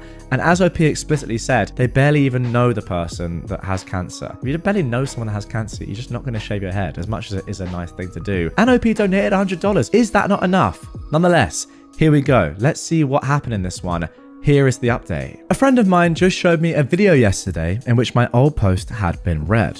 Honestly, I'd nearly forgotten about it since I was only there to ask if I was the jerk or not. And since I don't want to go through the pain of trying to do an update on r/AmITheJerk, I thought I'd just do it here, since entitled spells out Gary pretty well. This is, by the way, on r/entitledpeople. Other than that shaving incident, he tried to get us to partially pay for his food multiple times by combining the check and dividing it equally when he always got the most expensive thing on the menu. And once even pulled the "I forgot my wallet" bit. He was described as a neckbeard by multiple people, including women he flirted with. He tried to get a married neighbor woman that was older than him to have an affair with her, and then later egged her apartment door when she refused. That one I only learned about a couple of months after my original post. And no, Gary never saw consequences for doing that. I also learned he stole several video games and DVDs from friends, mooched food and drink out of their fridges, and even went through a period as a squatter for 2 months by refusing to leave a house he'd been let into by a former tenant, and the landlord actually paid him to leave. Gary's also an extreme hypocrite who contradicted himself more than a corrupt politician. For example, one minute he'd be anti-vax, the next he'd be complaining about other people who weren't getting the C19 vaccine. Pretty sure he never got it too. I can't believe I ever had any sympathy for this man. So then getting into what happened after Gary shaved OP's head. Gary's family harassed me and tried to make me drop the charges. I not only didn't drop the charges, but I also reported that harassment to the police. Only problem is, it didn't bloody stop. In fact, it got worse. Mainly from Gary's mother, whom I can see where Gary got his charming personality from. She showed up to my apartment a couple of weeks after the shaving incident to scream at me that I knew nothing about what they were going through, and a little hair wasn't a big deal. I told her my hair was a big deal to me, and what Gary did was inexcusable. Well, that earned me a slap on the face, followed by a swift kick to the nuts, followed by a few more kicks to my body after I went down. It was all recorded by a camera that I had watching the front door. The landlord wouldn't let me put in a Ring doorbell cam. One of my neighbours saw her and screamed at her that they'd be calling the police. Gary's mum ran and I ended up going to the hospital with minor injuries. Mostly just bruises, a black eye and a sore groin. Gary's mother got arrested and I filed a lawsuit against her for attacking me. I saw her in court twice for both her assault on me and the lawsuit I filed for her assault. This woman had taken several self-defense classes over the years, so she knew how to fight. That had the judge consider her a trained individual, and she was sentenced to 6 months in jail, given 2 years probation, and ordered to pay my medical bills. She actually cried to the judge about the money, but he wasn't having it. It took some time to see her in court again for my lawsuit against her, as she was out of jail by then. I was awarded $10,000 for the harassment, emotional damages, and lost work hours, and she had to pay all court and lawyer fees, which she cried about again because she didn't want to pay anything to the man who'd ruined her and her son's lives. But she had the money for both court cases because she had no problem paying. But around that time, I heard Gary's relative with cancer passed away. I don't know any details, just that they passed on. I admit that was sad, but again, I never knew this person, but Gary made their condition his hill to die on when he tried to make an example out of me. Gary got some probation and community service for what he did to my hair, and he cut contact with our entire friend group and eventually moved away. Where to? I don't know. I don't care either. As for my hair, well, it grew back just fine. Took nearly half a year to get it back how it was. My boss had me put it out of sight for a while, and I was wearing a hat everywhere for at least a month. I did take that $10,000 I got in the lawsuit and combine it with my savings for a down payment on a house, so I've since moved into a much better abode. I also have a girlfriend now that's living with me. It was a bit soon for her to move in, but there were extenuating circumstances. We're making it work though, and I'm happy. So there we go then. Good to see some proper justice for something that, yeah, you could say is a little bit innocuous, you know, just shaving someone's hair. But hair makes up such an important part of someone's life, right? Hair gives you confidence. For people with great hair, they can see it as one of their best attributes. So to remove that from somebody for literally no reason when they're asleep against their will, yeah, I mean, it is assault. And I'm glad to see, as I said, that there was some proper justice done to big old Gary. What I love as well, that this became a family affair. Gary's mum, I presume that this is one of the reasons why Gary acts this way right now. His mum, clearly so protective and so enabling, saying, no, come on, it's fine. And by the way, I'm trained in some sort of combat, and I'm going to kick you in the balls. Like, good, really good. Yeah, good to see them both having some charges put against them. And that $10,000 going to good use. Great story, love the update. It's very rare that we get a Redditor come back after almost 2 years to give us an update on the situation. But OP, thank you very much for doing that and concluding this story. All the best. Am I the jerk for how I, a 37-year-old man, reacted to my son, who is 17, coming out to me? So, I've always known that my son had an interest in men. He was slow on the pickup of incognito mode, and from the searches he made, I figured he was at least bi-curious, if that's the proper term for it, since he hit puberty. Well, last year he started bringing a boy around, and it was obvious they were dating, to the point I figured that he knew I knew, and it wasn't a big deal to anyone. Well, apparently, I was wrong. After school yesterday, he and his boyfriend came up to me and said there was something really important they needed to tell me. My son said that they were dating and had been for a year. Well, I was surprised that he wasn't aware I knew and was a bit thrown off. My mouth moved faster than my brain and I said, well, that's pretty freaking gay. Now, I thought it was peak comedy since it is in fact gay. However, I understand using the word gay in that way gives it a very negative undertone, hence the mouth faster than brain comments. Now, my son and I are usually pretty edgy with our humour, this being fairly tame stuff for the stuff we normally joke about. While probably not appropriate for this situation, it wasn't not our norm for a conversation between us. However, he and his boyfriend were very, very upset and left. I'm probably the jerk, but I thought I would check and see if you all had some advice on what I can say to fix it.